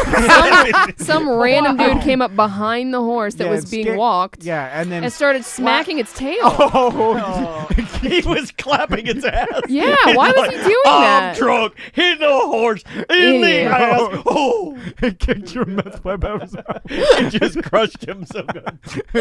Look, he doesn't even know where he's at. He's confused about what happened. He died. Oh, he got a concussion. Oh, he's for leaving real. his meth He pipe. left. He kicked his hat off. He never got it. Oh, he got kicked in the jaw, dude. Oh my He god. leaves his hat and just gets up. That's slow-mo. Look at that Changed jaw. his identity. Oh yeah. That He horse kicked him kicked him- fast too. He didn't even put up his arms. Oh, look at there. Oh, wow. Oh, Oh. no. It left him. It knocked him off his feet just by his head. He'll never be the same. That guy, and that's the moment he changed his entire life. Like he started a whole new life at that point. yeah. How Oh, I want to man. know. Somebody knows, like Sam. He's See if you can dressed like a find out how big- much force a horse can kick with. He got big billowy jinkos and a tiny billabong shirt like the 90s. I also Kicked like his the bead fact necklace it off. kicked him so hard that when he laid back, he started a new life. And when he got up, he's like, he had a hat on. And when he started his new life, he's like, I don't think I want to wear hats anymore. And he left his hat. He just That kick changed his personality. So it says a horse's kick.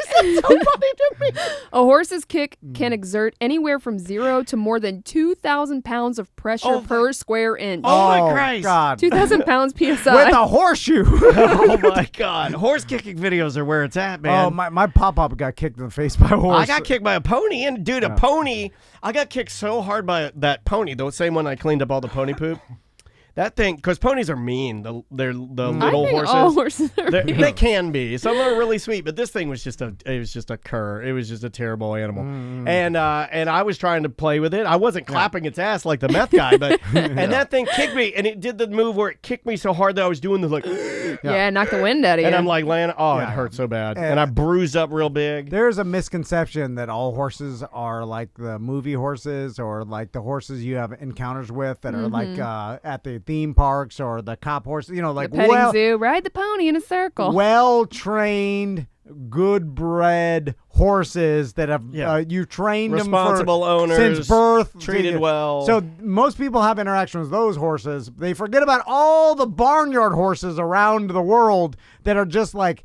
Not only do they live in a barnyard, which is hard living, you know what I'm saying? Yeah. That there could be a mixture of some, animal abuse that maybe by purpose, by accident, like all these different things, like hard living, some animal abuse. there's a some percentage of whipping. just natural farm neglect. Yeah, natural Right. farm neglect, and then you try to interact with those horses the same way you do the cop horses that had different results. Yeah, it's the same as interacting like somebody's little dog. Like take a Chihuahua that's not socialized. Yeah. And it can be like a really angry dog. Now multiply that dog times 1,000 in size. Oh, yeah. They will kick your jaw off. Kick your mouth pipe out.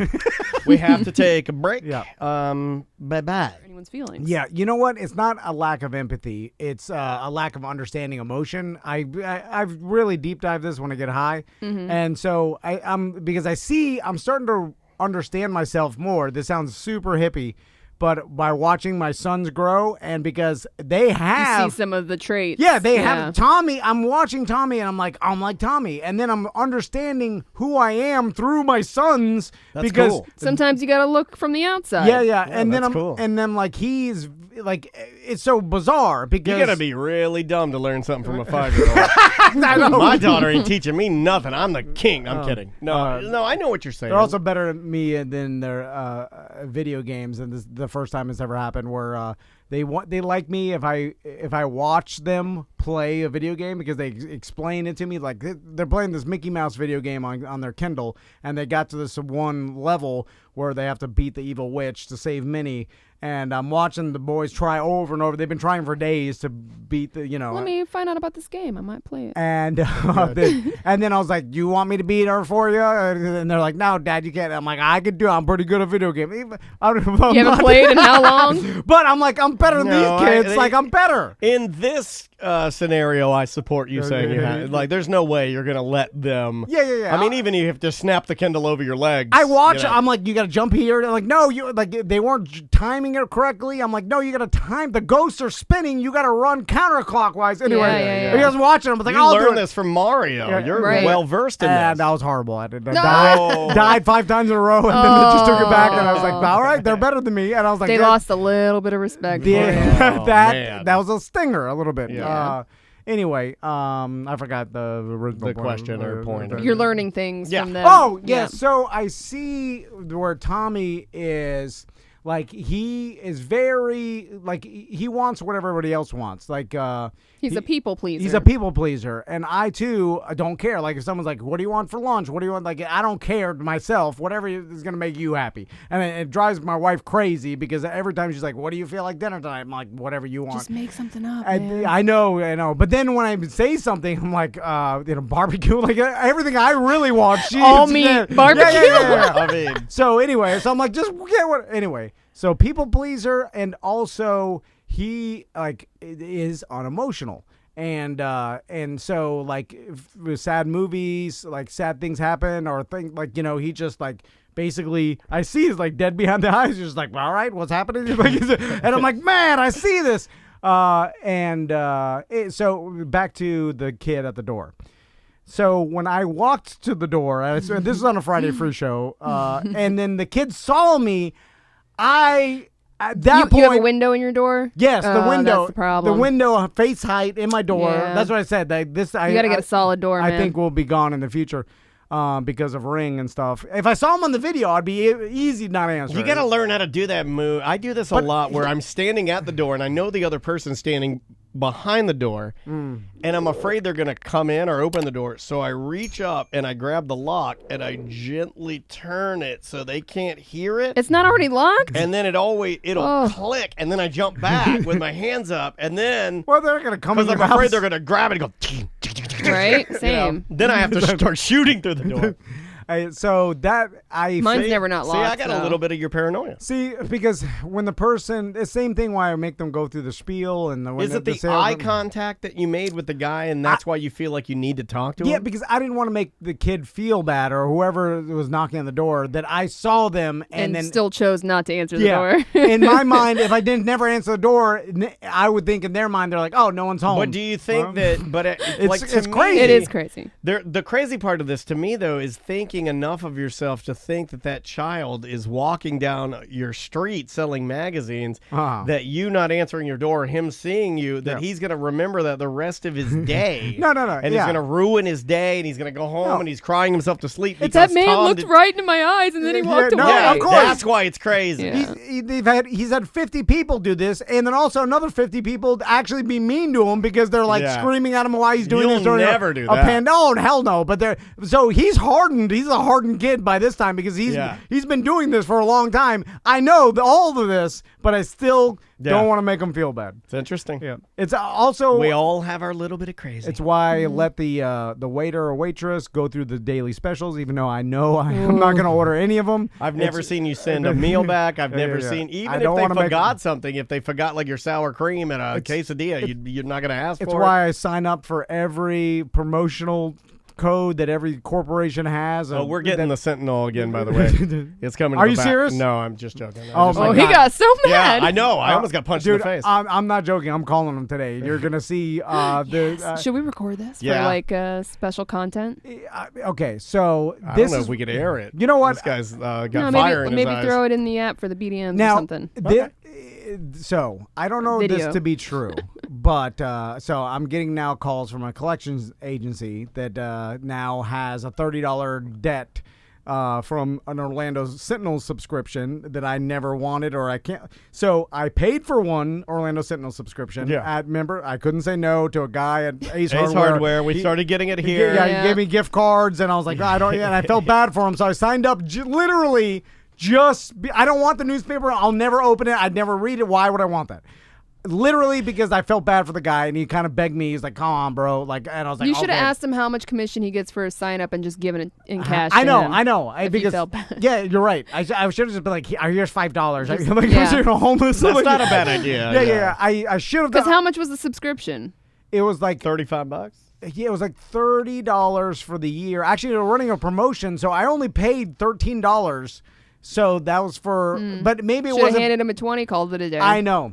Anyway, I signed up for it. We got it here. Blah blah blah. We had told the We story. were and then punting him in the trash. I canceled it, and then that was it. Right? Never heard it. So apparently, they just when my first subscription ran out, they just auto sent me a bill that I never received or anything. Who knows where they sent it.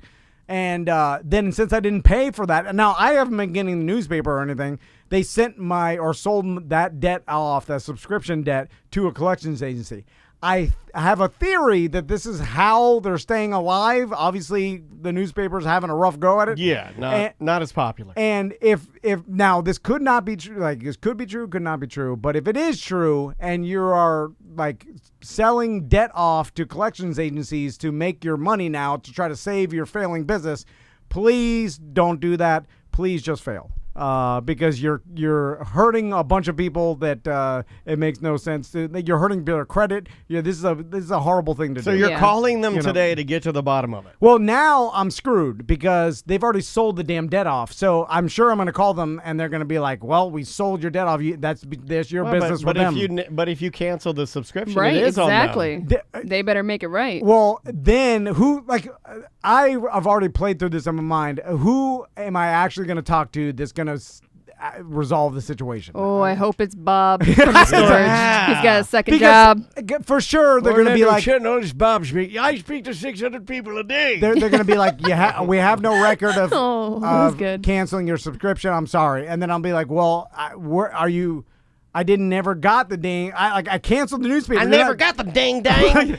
I just imagine. I'm sorry to use such harsh language, but this is ding dang torquing me off. It's just like any warranty, anything like that is never going to work. Like I know. I can't I hate imagine. to see you this defeated by some dumb old man at Ace Hardware. Is He was a Crystal young guy. better at things like that? Oh yeah, she'll tell people So no. no, I'm saying like if she needs to call and like fix something. Do you want me to call? I was gonna say me maybe get call. someone that's a little more aggressive that will.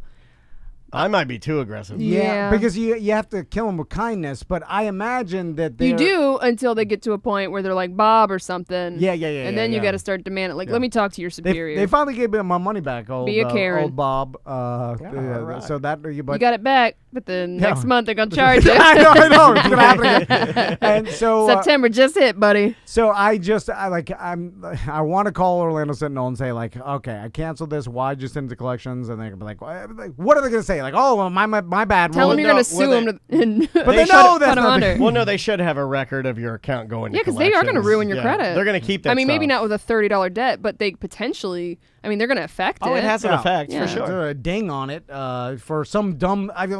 And I should just pay. Here's what I should do.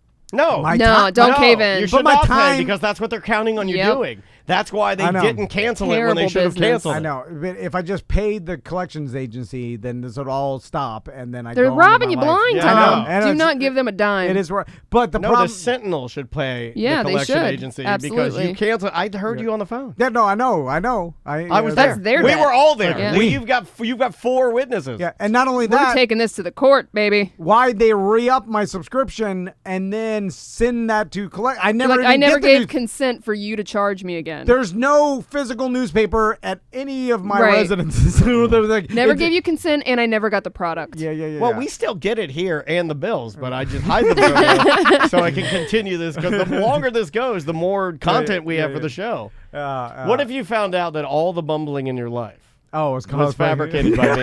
And I was just man. going around like a like- real life leprechaun ruining your life. Yeah, that I would actually.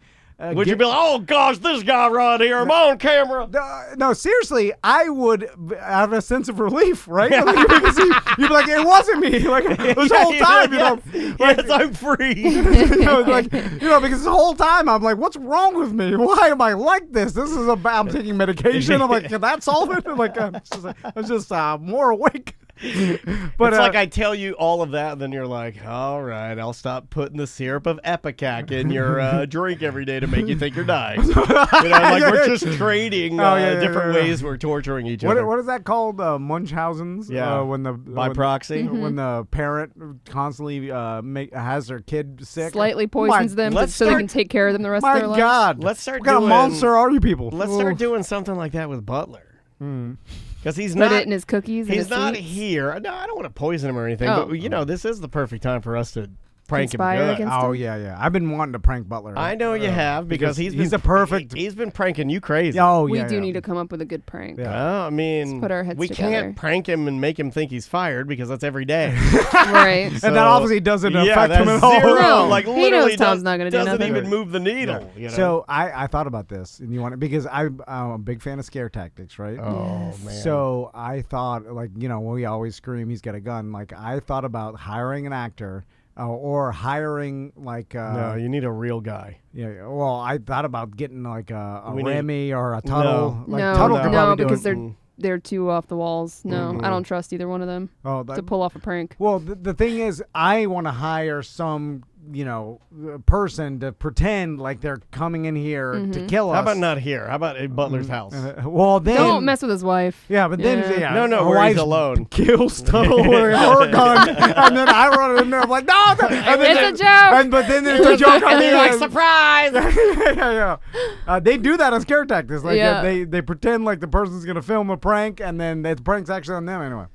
So I was like, man, and then the person ties us all up, and then they have the gun. Oh my God. No, you take it way too far. That's what they do. Like, and then I want to prank someone where they believe that today they're going to die, and then you yell, gotcha. Okay, we can figure that out. That's what they do on scare tactics, by the way. Like, these people, you could see it in their eyes that they think they're going to die, and then that's probably why the show doesn't exist.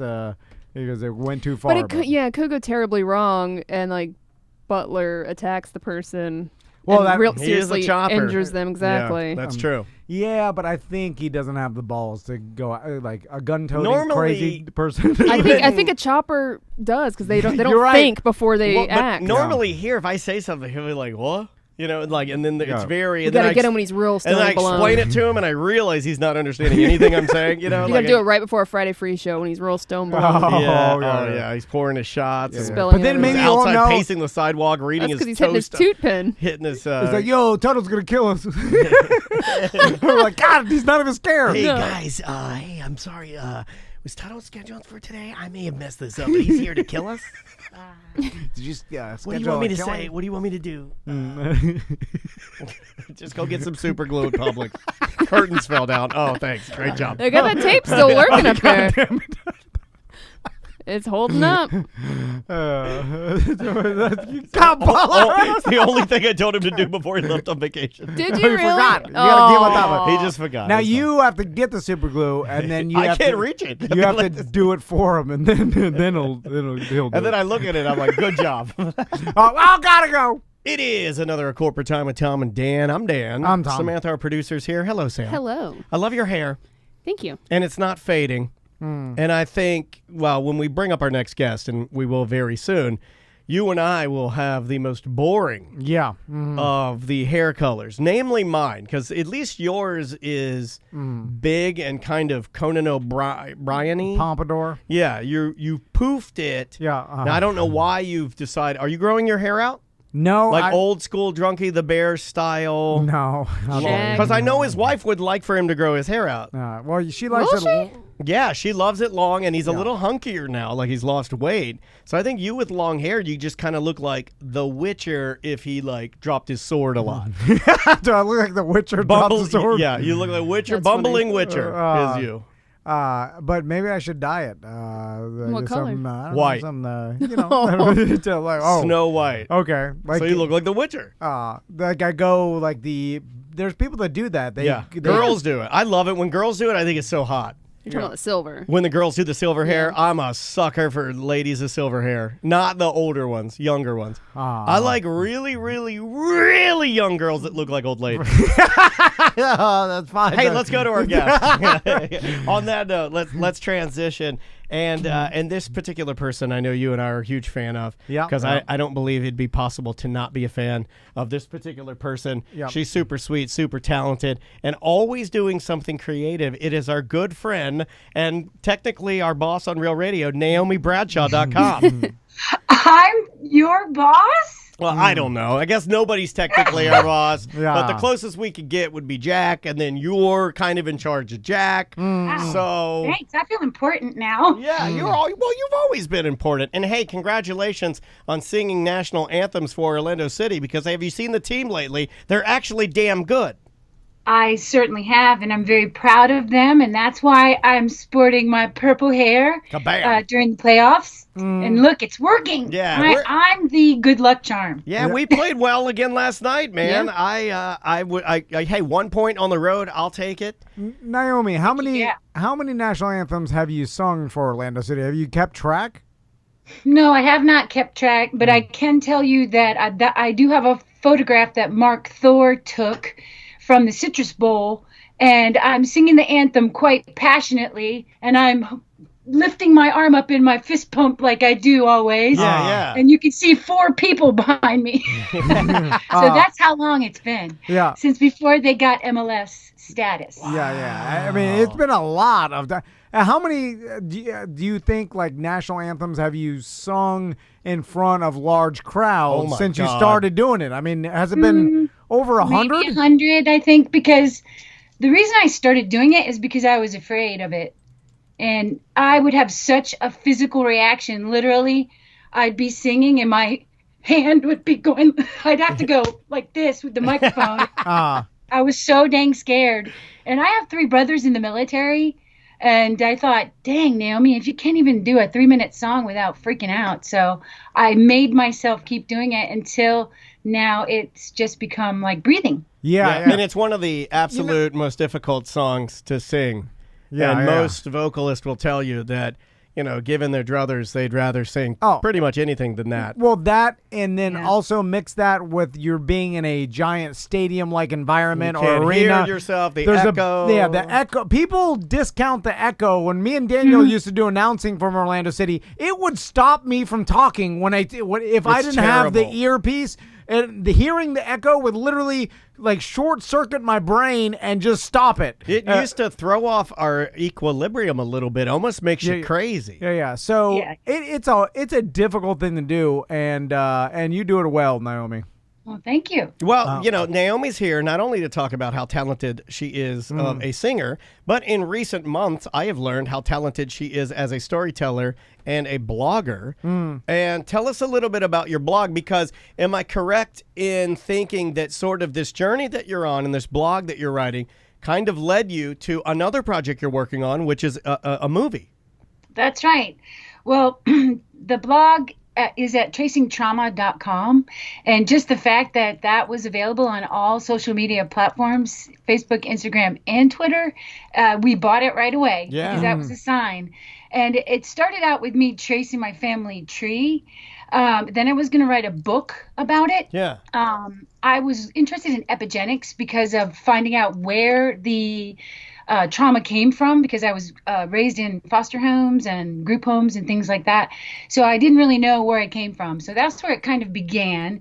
And then I was getting really scared when I was writing the book, because I had a very tumultuous childhood, and I attended 13 schools. Whoa. So I took my GED. I quit school on my 16th birthday. So there's some gaps in my education. I'm a little insecure intellectually. And I was attempting to write this book by myself, and it felt kind of like trying to learn how to fly a plane, but first you have to put it together, Oh my God. So yeah. That's really an excellent getting analogy. scared. Yeah. Yeah. So I went on the internet, and I was just looking everywhere I could, because I'd just recently been diagnosed with complex PTSD. Yeah. And that's similar to what soldiers have, except for it has to do with long-standing child abuse situation, or maybe domestic violence situation. Gotcha. So looking on the internet, I found J. Aaron Sanders. He has a blog called 72 Hour Hold. And in his words, for the first time ever, I saw somebody else's experience having complex PTSD and how it affects their everyday life, where you're a normal person somewhat, and then all of a sudden you become emotionally reactive. Yeah. And he and I, in the same case, were sexually assaulted when we were 5 years old. Wow. God. And sometimes triggers happen and you become 5 years old, right? Sure. So when I saw my words in his blog, I was like, I got to contact this guy, ask him about writing a book. Should I? Or do people just only do blogs now because no one has an attention span? Right. Hey, no, you got to think about he that answered stuff me now. back. Yeah. We started a friendship, and then that is the movie project I'm working on now. Wow. And let's plug the movie project too. Where can people find information about it? and Or everything? help out, Yeah, or donate to maybe it. you can donate.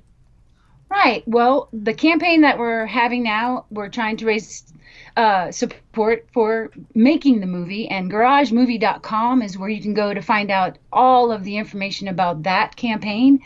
The movie is based on J. Aaron Sanders' personal experience. He was from Salt Lake City, Utah, and when he was 5 years old, he was riding on his big wheel, and some freak, grabbed him and took him in the garage and sexually assaulted him. Oh my God. And he kind of just put it back in his mind and just went on to become a writing professor, Yeah. And that's where we started being friends based on that. I was like, can you help me? I'll pay you. Yeah, and I read your blog, and I'll just tell people it's very real. It's a very raw blog. It's a great read, though, and I don't think, truthfully, I don't really think you need much help. I think you're an excellent writer, and I've enjoyed every single thing you've written about, because I think you write with a very conversationalist and a very creative and imaginative style. So, like, when you write, I'm your target guy, because that's kind of how I write. I have my own kind of style of writing, and it may not be considered, Little Brown Book perfect for an English major, but but I can see what the story you're telling. It's very vivid, and I use my imagination to kind of put myself there, and I think you do a really nice job with it. It's really good. And by the way, Naomi, Daniel did donate to this project, but he donated our company's money, so technically I half donated too. I just want you to know that. Don't let him do that. So don't let I him am do a good that. person No. too. I No. just want to put it on record. We've already that that's talked about this. Half my money. No, I am the good person. Half of it is mine, and I donated it because I'm a good person towards your What's her project. blog called again? Tracing Yeah, Trauma. Tracy Trauma. Tracy I Trauma. couldn't read my own handwriting. Just so you know, Naomi is her name, not Tracy Trauma. I know what it is. You are a terrible person. I'm just like, Naomi, I have a problem reading too. Put and Jack on the line. We're firing him finally. We're doing it. And I relate to Jack, get this guy out of here. But for No. This is my baby. He's got nothing to do with it. all right, that's good. So Naomi, going back, because a couple things. One, Think about how hard it would be for you yeah. to sit down and take experiences from your life and then just kind of gush them on a page in a way that Yeah. other people could learn and possibly Well- maybe solve their own trauma through your experience. Here's what I've learned as I've grown up. Well, there's a lot of trauma in this room, Naomi, and I'm not joking there. Seriously. Yeah. No, I'm being serious. Right. The three of us Yes. we have some journeys around ours. I have a friend, and I want to go back and kind of talk to you about your childhood, but I have a friend that recently read a book about having alcoholic parents growing up, and it really helped them because they just discovered that so many other people out there have the same experiences and the same sort of trauma-causing things that they live with daily. And they're like that, cyclical patterns. You can almost line them up. And so just reading that other people were dealing with the same things and had the same things happen to them, and it caused the same uncomfortability in certain situations, and not being confident in certain just all these things. And she's like, oh my God, that's me. And then it helped her realize that, like, oh, this is why, like, finding the reasons why you're like a certain way and not feeling alone. It's therapeutic to people. And that's what got me to, like, realize, like, man, this is helpful for a lot of people to just see that other people have dealt with it, and then they are like them. That's why I'm almost annoyingly out with my anxiety openness. I'm annoying about it because I understand now through talking with our listeners that tons of people deal with it. So the more normal I make it, the more I can help them a little bit. But was that how it was for you when you were kind of going through this and you got diagnosed? How did you... did it help you a lot knowing that other people went through the same thing and have kind of the same damage that you do? And have you seen people reach out to you and you're helping those people? Well, yes, I've had a lot of people reach out, but I didn't initially, where I've landed is amazing. It's kind of amazing. I only started writing the blog 8 weeks ago. Think of that. Yeah. And then Aaron and I spoke right around that time. He's the one who, helped me to start doing it to begin with. So this is fast. Yeah, it's everything has happened so quickly. Yeah. And that's why I feel like sometimes, and maybe you feel this way too, when you're doing the right thing and it's what you love, then things seem to kind of align. Yeah. And that's what's happening now. I just seem to be meeting the right people. Yeah. Because finally I know what my message is. When I started out, it wasn't really clear. I just knew that I was emotionally reactive and I couldn't stop drinking alcohol. And everybody was baffled. That was in my close circle, but I kept it away from everyone else. They just went, oh, she's a crazy rocker. Look at her. Yeah. It wasn't dark, or people didn't know what was happening. Right. And I was confused when they gave me that diagnosis. I was like, PTSD, that's soldiers. And, then I learned, what book? There's a book. It's called The Body Keeps the Score by Bessel van der Kolk. All right. Okay. And man, that's like the Bible for trauma survivors. If you want to read about the new techniques now, people don't have to be on drugs and stuff anymore.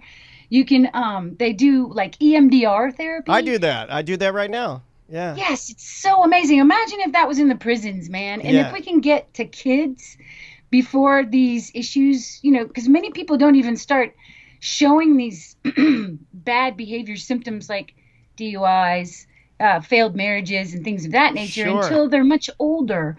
But if you could get some of this awareness and education out there for the younger people, I mean, society can benefit from, opening this closet door and letting the skeletons out, Yeah. No, 100%. The MDR, like and I do, and there's different ways to do it. Some people, I don't know if your experience, you've used like the clicker things, or my therapist even, I do, because I'm a drummer, the tapping technique is what I like. The tapping. I love the tapping, and I have and I've talked to you guys about this on the show. Yeah. Like, if I get super in that anxiety spot, I can kind of close my eyes, and it's like almost like a drumming form of meditation to take myself to a better spot and pull myself back into where I like to be. And it works. Isn't it weird how that works? Well, I'll be honest with you. When I went to my therapist for the first time, and these guys heard me say that, I said it was BS. I'm like, this is crap. Yeah. I don't like this. I don't like the clicker. It's dumb. But the more I practiced it, and the more... You got to be open to it. Yeah, and you do need to put effort in. You can't just go there and do it and, I'm solved. No, you have to be open-minded, and you have to try the technique and do your homework and not scoff at it. And it will work for you. I truly believe that. Naome, I often on the show I talk about trying to manufacture some sort of harder environment for my sons because I constantly think they have it too easy, their lives are too good, and in my mind, because I've grown up with people in my life that obviously had traumatic upbringings and hard upbringings, and then it molded them, and so and then with some of the positives that I saw from going through a hard upbringing, I was like, oh, it gives you work ethic. It makes you more a tougher person and all these things. So in my mind, I'm looking at it as a positive that they grew up hard because now they're maybe they have a better work ethic or they're somehow non-emotional. Anyway, because they weren't spoiled. Maybe they had to work hard. Exactly. And so I'm like, oh, that it'll make you tough or whatever. But I'm discounting all the bad that can come with it, all the hardcore bad that can come with it. And so it's got me thinking differently, kind of about having my, trying to manufacture some sort of rough upbringing. I don't want to say this, but Sam has been saying this for even though a year. She's been saying, no, you're doing everything right. They're fine. Yeah. So I did growing up in that kind of trauma-like environment, obviously, Naome, I've always known you as a hard worker, and I've always known you as a person that goes out there and enjoys life and has fun and stuff. Do you think there was... from our perspective, we had no idea that you were hurting this much. You know what I mean? And that kind of makes us as your friends feel like, A, you did a great job of wearing that mask and cloaking it, and B, I feel a little sad that I couldn't assist in some way. This may be did assist, Daniel. When I went to your movie premiere at the Dr. Phillips Center, you got on stage and talked openly about your struggles. Yeah. That was when I was going through the lowest time of my life. I just got my second DUI. I hit a car. Oh, no. I had to have a breathalyzer in my car for 2 years, and every punishment I got, I friggin' deserved. Yeah. I'm lucky I didn't kill somebody. So I was in a low spot sitting there in that seat, and I didn't want to be there. Yeah. I didn't want to be in my own skin. Sure. And you got up there, and I was like, damn. He's talking about it. And it just made me feel like I wasn't alone anymore. Oh, that's awesome, though. I mean, you gotta talk about it. You have to, and that's why I think your blog and the movie are so important. So, in this particular, is this a short film? Yes, it's going to be a short film, kind of like a film festival type film. But they do have interest in a full-length feature film in the future. I think with the horror genre, it's perfect for this kind of subject matter, to introduce it this way because it is horrific. Oh, yeah. Yeah. There's real life horror. Actually, there's nothing quite as scary as what you just described minutes ago. So Naome, you said, you grew up basically in the system and in state care. How, I'm sure you talk about this in your blog in detail and stuff, but tracingtrauma.com is how did that start? Did you know your parents? Do you have a lot of recollection? Did you block some of it out? Is it as bad as I imagine? You know? Well, we're about at 8 years old now, so the readers have gone on the journey up to that point. And so far, what it details is my parents took me to a nudist camp when I was 4 years old. And the recollection I had about that, which is pretty humorous to be that height. And I looked it up on the internet. It's a real place. So that's what the first blog was. One of the first blogs was about. The first one was about David Lee Roth. It's a great read. It really is. I'm going through all these things in my life, but I'm also talking about today. So my childhood started with two parents. Then they divorced. Then my dad got remarried to another manic depressive woman, and just a lot of abuse happened. My sexual assault was by the babysitter's son. Oh, man. So I don't want anyone to think my father's still alive, but I decided to go no contact in December. I no longer speak with either of my parents. That's the best thing for me. Sure. Yeah. And if anybody out there is thinking about doing that, it's probably the best thing that you could do for yourself. if they're a toxic person that is causing you problems in your life. Yeah. Narcissists don't change. Oh my God. Well, it's interesting you mentioned that too, because I've heard therapists talk about like people have this like whatever it is, this unbroken devotion to their parents or their family, like, oh, family, blood is blood, you never abandon, unconditional. No matter who they are, you gotta talk to your parents. And it's like a therapist will tell you, like, no, right. like you didn't choose these people, like. There are bad parents. Once you become a legal age, or even if you go through the law, and you can never talk to them again, and it's perfectly fine if it's good for you. Like, don't live with the I have to. This person's my blood, so I have to be always loyal to them. I've never adhered to that, but I mean, that's interesting. Is that the no contact? Is that a fairly recent? Yes. And you said December of, I'm guessing, last this year. This past December 2019, I wrote my father a letter, and I because I had found out some information that disturbed me regarding one of my siblings. Sure. And so I called him out, and I was just like, listen, because I've been sober and healing. I went to EMDR every Monday for 2 years. So my problems, because of being an abused child by a narcissist, because I went from being raped to, a dad beating the crap out of me, whatever my stepmother was saying, she's like, she did that. And he's like, okay, bop, right in the face, Yeah. Oh my God. So that's about what my life was like. But then he put me in a foster home when I was 12, and then told people I tried to kill my baby brother. He told my aunt and uncle this. So I know because I spoke to my aunt. Okay. So I was separated from my 3 brothers for 14 years. That is crazy. And think of us, like, here are 2 guys, and we're her friend and have known her for what, 10, 15 years, something like that. Let's just throw 15. Yeah. And we had no idea that people beyond, don't like to talk about So when this. you're walking around, though, I don't know about, I can't speak for everybody, but I know that when I hear a story like this, it is a sobering reminder to me, pun intended, that everybody out there has the potential to have a story as damning as something like this, and they have the potential to grow out of it or work their way out of it through learning or finding other people, but at the same time, maybe be a little kinder just in general. You never know what people have been through and what they're going through. What cross are they carrying? What are they shouldering? My God. You know? I mean, these things, like, as you know, and you're talking about in your blog or whatever, they carry with you forever. And we thought you were the happiest. She's the happy singing lady. Yeah. Well, that was by design, because I kind of manufactured a personality a long time ago. Yeah. What I thought a woman should be, which is, kind of a Jessica Rabbit rock and roller like caricature. I could see that. I drank a lot of tequila, and I had a good time. I am not mad at old Naome. She did the best she could with what she had. Sure. There you go. It just worked until it didn't. And when I saw that I was hurting people that I dearly loved, then I knew I had to change. And I didn't really know how, but when I found out about something called the ACE test, it's a 10-question test that you can look up on the internet. It stands for Adverse Childhood Experiences. And I took the test with Jack. I got a 9 and he got a 1.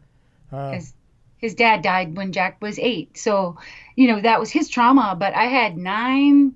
The list is like, did your parents use drugs? Divorce. There's a list of things. There's also another good list called the resilience list. And that kind of indicates if you had some good adult figures that were there for you in your life, that counts as resilience. And so whatever I had good from my grandparents and the adults in my life, gave me enough good stuff inside so I could overcome, because being in the foster home when I was 12, it was probably the best thing that happened to me because I got away from that toxic environment. Right. But I reunited with my dad because I'm a genealogist and I knew he didn't know his birth mother. So my way of keeping in contact with the family, but also to kind of one-up him, was to find his mother. And I did in California with 5 of his half-siblings. Oh, wow. Wow. But we weren't talking, so I told my brother Mike, and my dad was like, "You're full of crap. That's from Naome, isn't it?" And so me and my dad reunited right when Emma was born about 16 years ago. Sure. And I let my dad back in my life, and he became Grandpa Tom. Now, this tells you about the traumatized brain. I was trying to reenact the dynamic of my childhood, trying to get it to resolve with a happy ending. Well, no pun intended. Yeah. No, I got you. But So what I ended up doing was making a prison of pain. And I'd be going to these family gatherings and I'd just get drunk because I'd be like, didn't anyone notice I was gone? Yeah. It was just the craziest fun house of a existence. And finally, when I got this therapy, I went, no, I deserve a boundary. And I wrote him that letter, and he wrote me back. Oh, no. And basically he said, when we severed our parent-child relationship, it was like a robot wrote me back. Yeah. It was so cold. And I said, you know what? Thank you for writing this letter to me, because now I know without a doubt that my father's not capable of loving me as a daughter should be loved. Right. You're like, you got an authentic answer, which gave you what you needed to do what you need to do. Yeah. See you later. Yeah. Wow, you know what? I'm so proud of you and really happy that you're going through this. But with that comes so much work. It's just so much work. But it's worth it. It's totally worth it. Naomi, do you find every time you discover a reason for maybe why you do things, or like every time you find out that this is why this happens, or this is why I tend to do this, or whatever, do you find like it's almost like a religious experience where you're like, oh, it makes sense, like it's a eureka moment. It's a eureka, and then that's the moment where then you can understand your own personality better. I feel like, and I'm sure Naomi, it's happened in our relationship as friends. You've seen. You and I have had a moment where you're like, oh, I understand. Or me going with my anxiety and you're like, oh, I see it. And we understand each other better now because we communicate about all this stuff. I found it interesting, Naomi, that you say, like, you're looking back at your behavior and you're like, oh, this is why I was doing this. And do you agree that I think people are very hesitant to, like, believe that this is the reason why they do this, because they want to believe that they're in control of every moment of their life, and they're not going to do anything that's bad for them because and you see it. It's like, it's also a bit of a denial of, you don't want to accept that maybe somebody else did affect you in the way that it did change how you are. Because you don't want to give them power. Yeah. And so, Naomi, I'm sure you see this all the time, and we see it. Like, you see, let's bring up the example of, like, the girl that stereotypically always dates the bad person for them, and then the abusive person or and then it just happens over and over, and then you find out that they had an abusive parent and stuff, and then they're searching out this, and then you're like screaming in your head, like, don't you see what you're doing? You're doing this to yourself because of this trauma that you had. Get out of this. It doesn't work like that. And then and some people just can't see it, and it's like, when they see it, though, it's such an enlightening experience. Yeah, it's like a bomb that goes off in your brain. So I'm sure you have seen a lot of this, Naomi, with other people, and then, like, I'm sure you want to scream at them, like, this is why you're doing this. Well, I do see it. It's kind of like when I was in beauty school and I would look at everyone's haircuts. I'd be on the bus and I'd be like, oh, that's uneven, You can see it now. I'm constantly, it is going to be a lifetime job. And I used to be afraid of, like, when I went to AA, it did not work for me. Because of the trauma issues that I still had to resolve. When I resolved the trauma, then I didn't want to drink anymore. But the trauma and out AA, they kind of don't talk and everything. So that was kind of when I first started out, I had trouble finding my way in that regard. But I don't know. Yeah. There's no one size fits all for people. And that's what I was going to say is hard for me to say. No, you're right, though, but you have to try different things. Like for me, for some people, they don't need medication to deal with it. Some people do. Some people like the therapy. Some people detest the therapy. You gotta find what works for you. But you will have to try some things. But hey, we can't thank you enough for being so candid and so cool to come on and talk about this. And let's make sure we plug everything properly so everybody can get out there and assist. And maybe you might be dealing with something like this. Maybe your first step to even fixing yourself would be to maybe get involved with something like this, or at least read the blog and see if something there lines up with you. I don't know do you mind if I say what you typed in the chat room, Sam? Sure. Sam said that she just took the ACE test and she got a 10 out of 10. Yeah. Oh, yeah. And I'm not saying that to goof. No, I mean, I put it in the chat. Yeah, she put it in the chat, but I'm just saying, and I believe that because we've heard some stories from Oh, Sam. Naome, she's got some stuff that'll just burn the hair off your face. It's just insane. It's really important if you have a score higher than 4 that I would really encourage you to try to find some counseling and help because I'm working on it. Statistically, people can die. That's why I sought help is because I saw a program with Oprah Winfrey and she was like, they said, if you have a score higher than 4, you can die 20 years sooner than someone else. Ooh. And then the program ended and I'm like, well, what's the cure? Help me! Did you write that? That's why I started finding out. And EMDR therapy is just one of the therapies where you just don't have to sit there and talk about it because that stops people because they're like, I don't want to sit here and rehash all this stuff, and have to relive it. So there are different types of therapy and modalities, as the fancy people say, because I am not a mental health professional. I have to say that. Yeah. But yeah, definitely, if it's over a 4, I think it's more important that you get, some help. If it's affecting your life, and that's only up to you. Everyone's path is different, and everyone has to judge for themselves if they need help.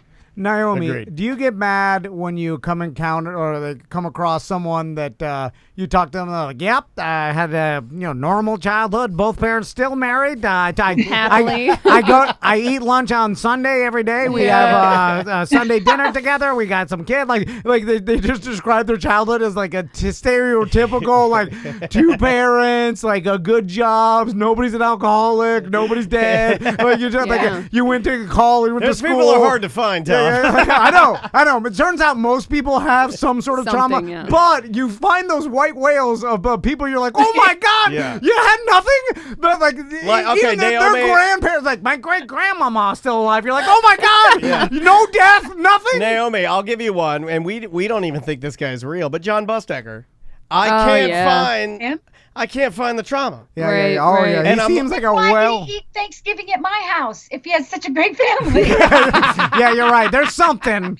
He may be a serial killer. But No. That's one of the theories that are floating out there. I'm not saying it's my theory. I lean towards it. I mean, look, the best way to kill people is infiltrate the sheriff's department. yeah. I'm just telling you. Oh, yeah. Just throwing it out there. Yeah. So let's plug everything again. Yeah, tracingtrauma.com. And trust me, you're not going to go into reading this and not be entertained. She does a great job of keeping for such serious topics, and I don't know how you do it, but you keep a certain level of humor, and it's an intriguing read, tracingtrauma.com, and the movie's called Garage, and it's GarageMovie.com. How you got your URLs, I'll never know. Yeah. How is GarageMovie.com not taken? I know, yeah. And how is tracingtrauma.com not taken? I thought everything was That's taken. divine, dude. I'm telling you, and we don't really believe in that, Naome, but that sounds so divine. I was under the impression that every website and social media tag was taken already, like every single word.